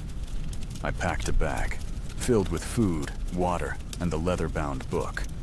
I left my apartment, my life, everything behind. I drove north, away from the city, towards the wilderness. I drove for days, until I reached a remote cabin, nestled deep in the woods. The cabin was old and dilapidated, but it was safe. It was isolated. It was far away from the silence, or so I thought. The first few days were peaceful. I spent my time reading, writing, and exploring the surrounding woods. The whispers were still there, but they were fainter, less insistent. But then, the silence began to creep back in. First, it was just a subtle absence of sound. The birds stopped singing. The wind stopped blowing. The leaves stopped rustling. Then it was more pronounced. The creaking of the cabin walls ceased. The crackling of the fire died down. The sound of my own footsteps vanished. The whispers intensified, growing louder, more insistent. It's here. It's watching. It wants your voice. I tried to ignore them, to block them out, but it was no use. The silence was closing in, suffocating me. I knew that I couldn't stay in the cabin. I had to leave, to run, to escape the silence once again. But where could I go? Where could I hide? The answer came to me in a whisper. Go to the lake. It's waiting for you there. The lake. A dark, still body of water, hidden deep in the woods. I had avoided it, sensing something sinister about it. But now, I had no choice. I walked to the lake, the whispers guiding me. The air was thick with mist, the silence broken only by the sound of my own footsteps. As I reached the shore, I saw it. A figure standing in the middle of the lake. A tall, gaunt figure, its features obscured by the mist. It was the shadow. It beckoned me, its icy fingers outstretched. Come, the whispers urged. Come, and it will be over. I hesitated, my heart pounding in my chest. I knew that if I went to the shadow, it would be the end. It would take my voice, my soul, everything that made me who I was. But I was tired. Tired of running. Tired of hiding. Tired of the silence. I stepped into the lake, the cold water seeping into my boots. I walked towards the shadow, the whispers growing louder with each step. As I reached the shadow, it reached out and took my hand. Its touch was icy, sending a shiver down my spine. Speak, the whispers urged. Speak, and you will be free. I opened my mouth, ready to surrender, ready to give up my voice. But then, I remembered the book, the leather-bound book, clutched tightly in my hand. I pulled it out, opened it to the first page, and began to read. I read aloud, my voice trembling at first, but growing stronger with each word. I read stories, poems, anything that came to mind. The shadow recoiled, its form flickering and distorting. It let out a shriek, a high-pitched, ear-splitting sound that shattered the silence. And then, it was gone. The silence returned, but it was different now. It was no longer oppressive, no longer malevolent. It was simply silence. I stood there, trembling, the leather-bound book clutched tightly in my hand. I had spoken. I had broken the silence, and in doing so, I had banished the shadow. But the whispers remained. It will be back. It always comes back. It will never stop listening. I knew that they were right. The shadow would be back. It would always be listening. But I also knew that I was no longer afraid. I had found my voice, and I would never let it be taken away from me again. I walked out of the lake, back towards the cabin. I knew that I couldn't stay there forever. I would have to move on, to find a new place to hide. But for now, I was safe. I was alone, and I was ready to face whatever came next. Years passed. The silence remained, a constant companion. I wandered the earth, a nomad in a world without sound. I learned to live with the whispers, to ignore them, to drown them out with the sound of my own voice. I wrote. I wrote stories, poems, anything that came to mind. I filled notebooks with words, words that echoed. In the silence, words that defied the shadow. I became a storyteller, a keeper of voices in a world without sound. I traveled from town to town, sharing my stories with anyone who would listen. People gathered around me, their faces etched with curiosity and fear. They listened intently, their eyes wide with wonder. They couldn't hear my voice, of course, but they could feel it. They could feel the power of the words, the emotions that they conveyed. And in that moment, the silence was broken. The shadow never returned. Or perhaps it did, lurking in the shadows, listening to my stories.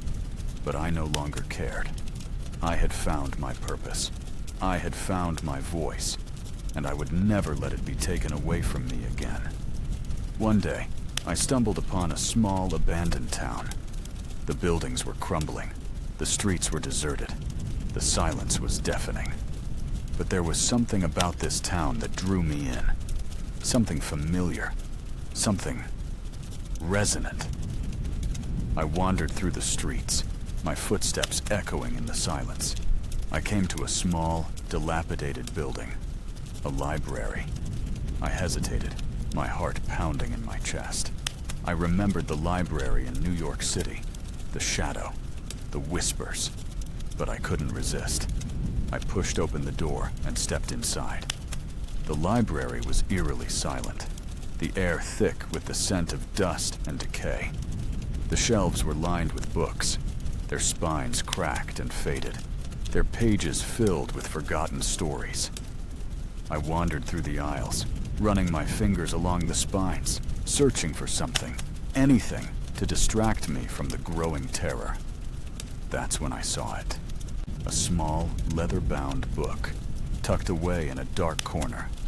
Its cover was blank, its pages yellowed and brittle. I knew what it was. I reached out and took the book. I opened it, my heart pounding in my chest. The first page was blank. The second page was blank. The third page wasn't. A single word was written in elegant, spidery script. Welcome. I closed the book, a tear rolling down my cheek. I was home. I spent the rest of my days in that library, reading, writing, and sharing my stories with anyone who would listen. The shadow never returned, Or perhaps it did, lurking in the shadows, listening to my stories. But I no longer cared. I had found my place. I had found my voice. And I would never let it be taken away from me again. The silence remained, a constant companion. But it was no longer a source of fear. It was a source of peace. It was a reminder of the power of words, the power of stories, the power of the human spirit. And as I sat in that library, surrounded by books, surrounded by silence, I knew that I was finally free. Free from the shadow, free from the whispers, free from the fear. I was simply me, a storyteller in a world without sound. And that was enough. But even now, as I write these words, I can feel the whispers. It's still listening. It will never stop listening. It's waiting for you to speak, and I know that they're right. The shadow is still out there, lurking in the shadows, listening to my stories. But I'm not afraid, because I know that as long as I have my voice, as long as I have my stories, I can keep the shadow at bay. And I will. I will keep telling stories, keep writing words, keep defying the silence, until the day I die. And even then, my stories will live on, echoing in the silence, defying the shadow. Because stories are powerful. Stories are resilient. Stories are the only thing that can truly conquer fear. So listen closely, my friend. Listen to my stories. And never, ever let the silence take your voice. Because once it's gone forever. And the shadow will have won. And the silence will reign supreme. And the world will be plunged into eternal darkness. So speak. Speak your mind. Speak your heart. Speak your truth. And never, ever let the silence win. Because the world needs your voice. Now, more than ever. Listen closely. Can you hear it? The faint whisper in the silence. It's calling your name. It's waiting for you to speak. What will you say? Still awake? Good. Because the next story is waiting. Don't get too comfortable. It might keep you up even longer. The mirror in the bathroom of this godforsaken cabin had always been a source of unease. It wasn't the glass itself, which was old and speckled with age, but the way it seemed to absorb rather than reflect. It was like staring into a murky pond, the depths concealing something unknowable. I'd tried to ignore it, to focus on the task at hand, surviving. But survival, I was beginning to realize, was as much a battle against the creeping madness within as it was against the gnawing hunger and the relentless cold. It started subtly, almost imperceptibly. A delayed reaction. A twitch of the lips, a fraction of a second after my own. I'd dismissed it as fatigue, the product of sleepless nights and the constant low-level hum of fear that vibrated through my bones. This cabin, nestled deep within the unforgiving embrace of the Blackwood Forest, was not meant for human habitation. It was a place where the trees whispered secrets in a language I couldn't understand, where the wind howled like a tormented soul, and where the shadows danced with a life of their own. The first time I truly noticed it, I was brushing my teeth. I spat into the sink, and the reflection, it lingered, just for a heartbeat, but it was there, my own image, frozen in a grimace of disgust, while I had already straightened up, rinsing my mouth. I stared, my heart hammering against my ribs. "It's just the light," I muttered, my voice a shaky whisper in the oppressive silence of the cabin. The flickering candlelight playing tricks. But the tricks grew bolder. A smirk, fleeting and cruel, would flicker across the reflection's face when I felt despair creep in. A tightening of the eyes when I looked away from the window, convinced I was being watched. It was as if the reflection was feeding off my fear, growing stronger with each passing day. The cabin itself was a character in this nightmare. The floorboards groaned under my weight, even when I stood perfectly still. The wind rattled the windows with a desperate clawing sound, as if something was trying to get in, or perhaps trying to get out.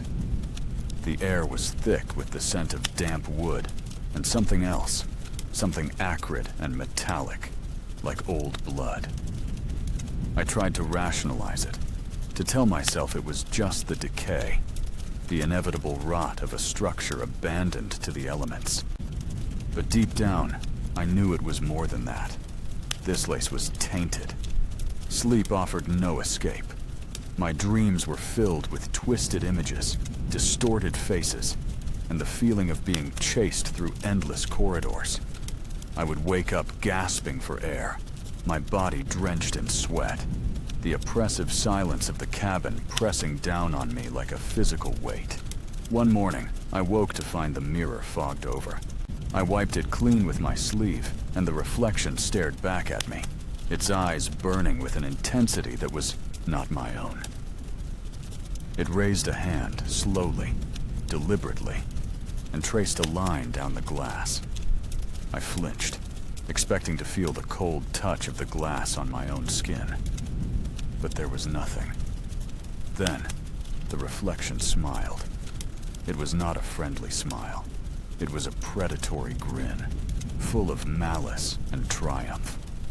"You can't hide forever," it whispered, its voice a distorted echo of my own. I stumbled back, my mind reeling.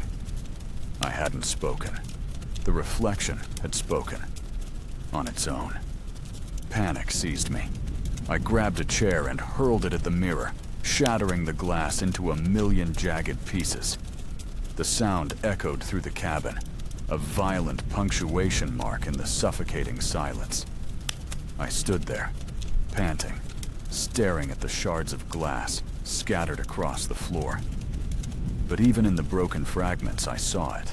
A flicker of movement, a distorted image of myself, still smiling. I knew then that it wasn't the mirror. It was me. Or rather, something inside me.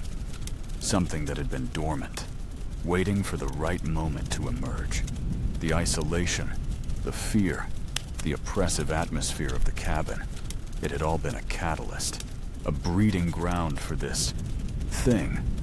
I tried to run, to escape the cabin, to escape myself. But the forest was a labyrinth, the trees closing in around me, their branches like skeletal arms reaching out to ensnare me. The wind howled, mocking my futile attempts to flee. I stumbled back to the cabin, defeated. The broken mirror lay in pieces on the floor, but the reflection was still there, lurking in the shadows, whispering in my mind. "You can't escape me," it hissed. "I am you, and you are me." I sank to my knees, my mind unraveling. I could feel it, the thing inside me, growing stronger, taking over. My thoughts were no longer my own.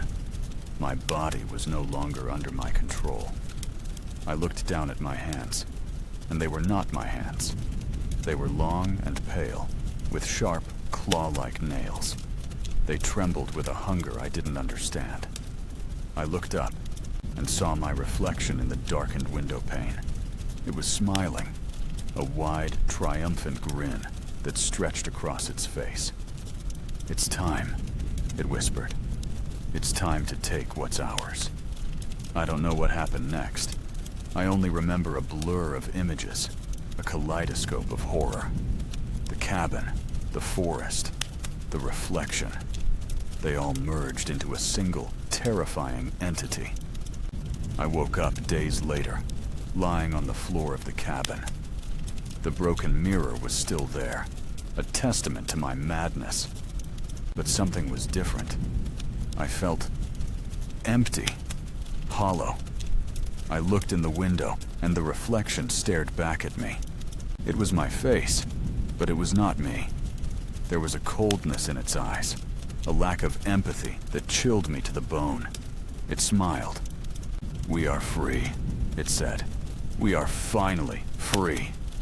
I tried to scream, but no sound came out. I was trapped, a prisoner in my own body, forced to watch as the thing that had taken over my life walked out of the cabin and into the forest.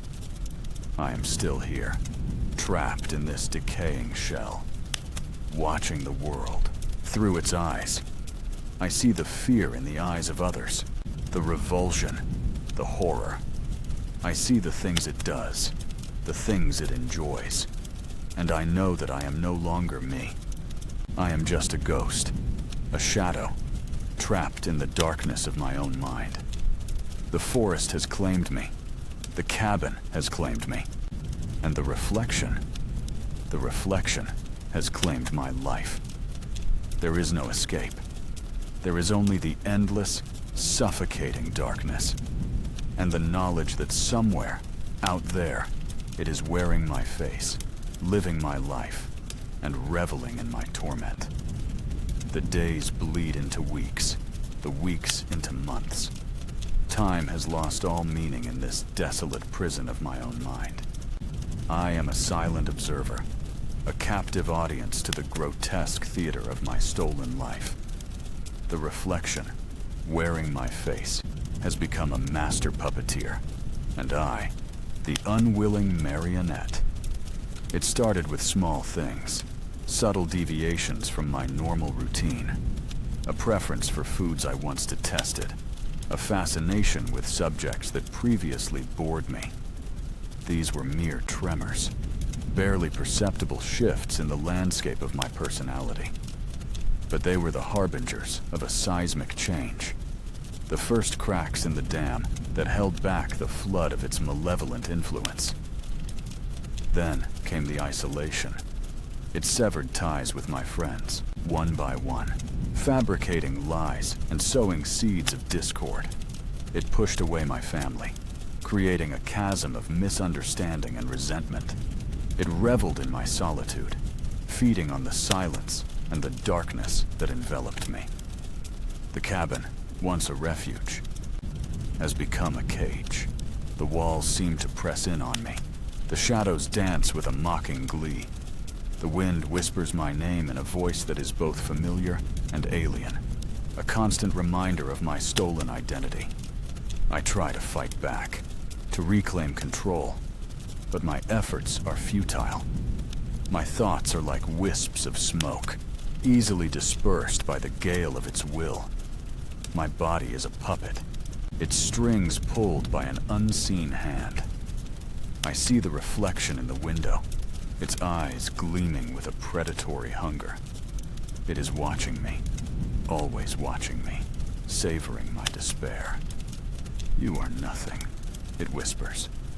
"You are just a memory, a ghost in the machine. I am the real you now." Its words are like daggers, twisting in my heart.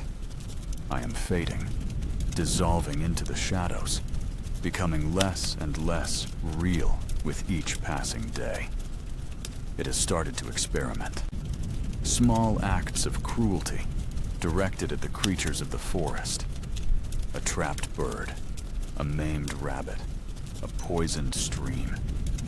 It watches their suffering with a detached curiosity, as if studying a scientific specimen. I scream in protest, but my voice is trapped inside me, a silent echo in the void. The experiments are escalating.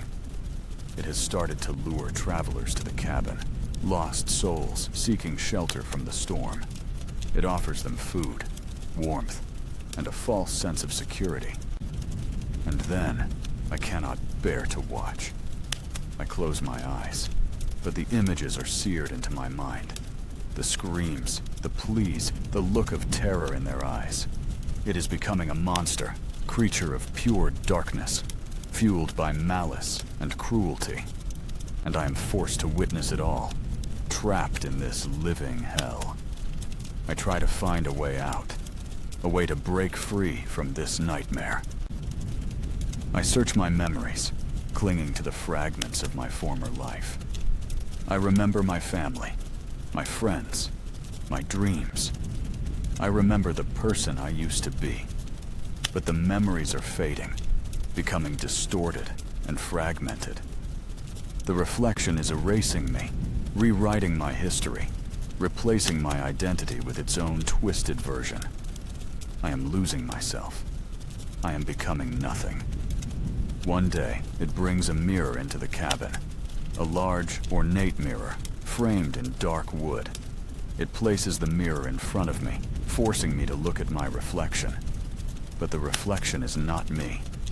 It is the thing that has stolen my life. It is smiling, a wide, triumphant grin that stretches across its face. Look at yourself, it says. This is who you are now. This is who you have always been.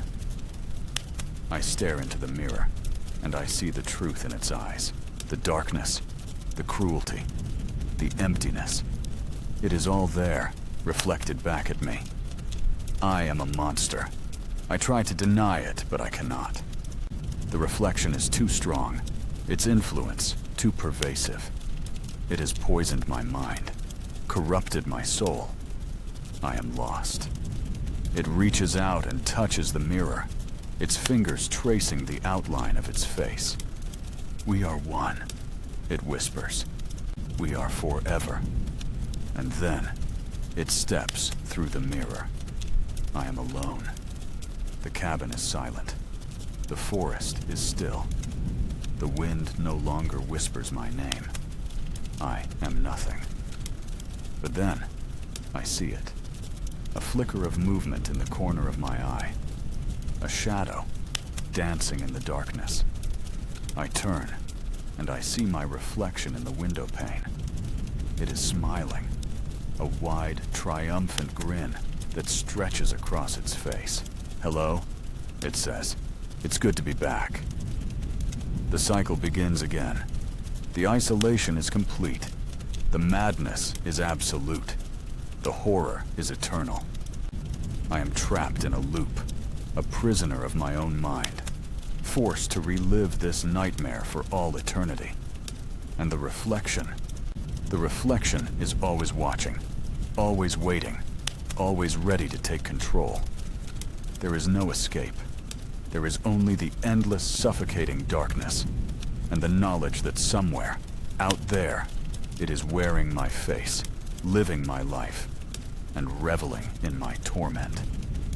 The cabin stands, a silent sentinel in the heart of the Blackwood Forest, a testament to the fragility of the mind and the enduring power of the uncanny. It waits, patiently, for its next victim, for the next soul to be consumed by the darkness within. And the mirror is always there, reflecting the horror back at those who dare to look. That's all for tonight's stories. If you're still awake, I hope I kept you company in the dark. Don't forget to like, subscribe, and let me know in the comments where you're watching from. This is Jordy, wishing you a restless night. Until next time.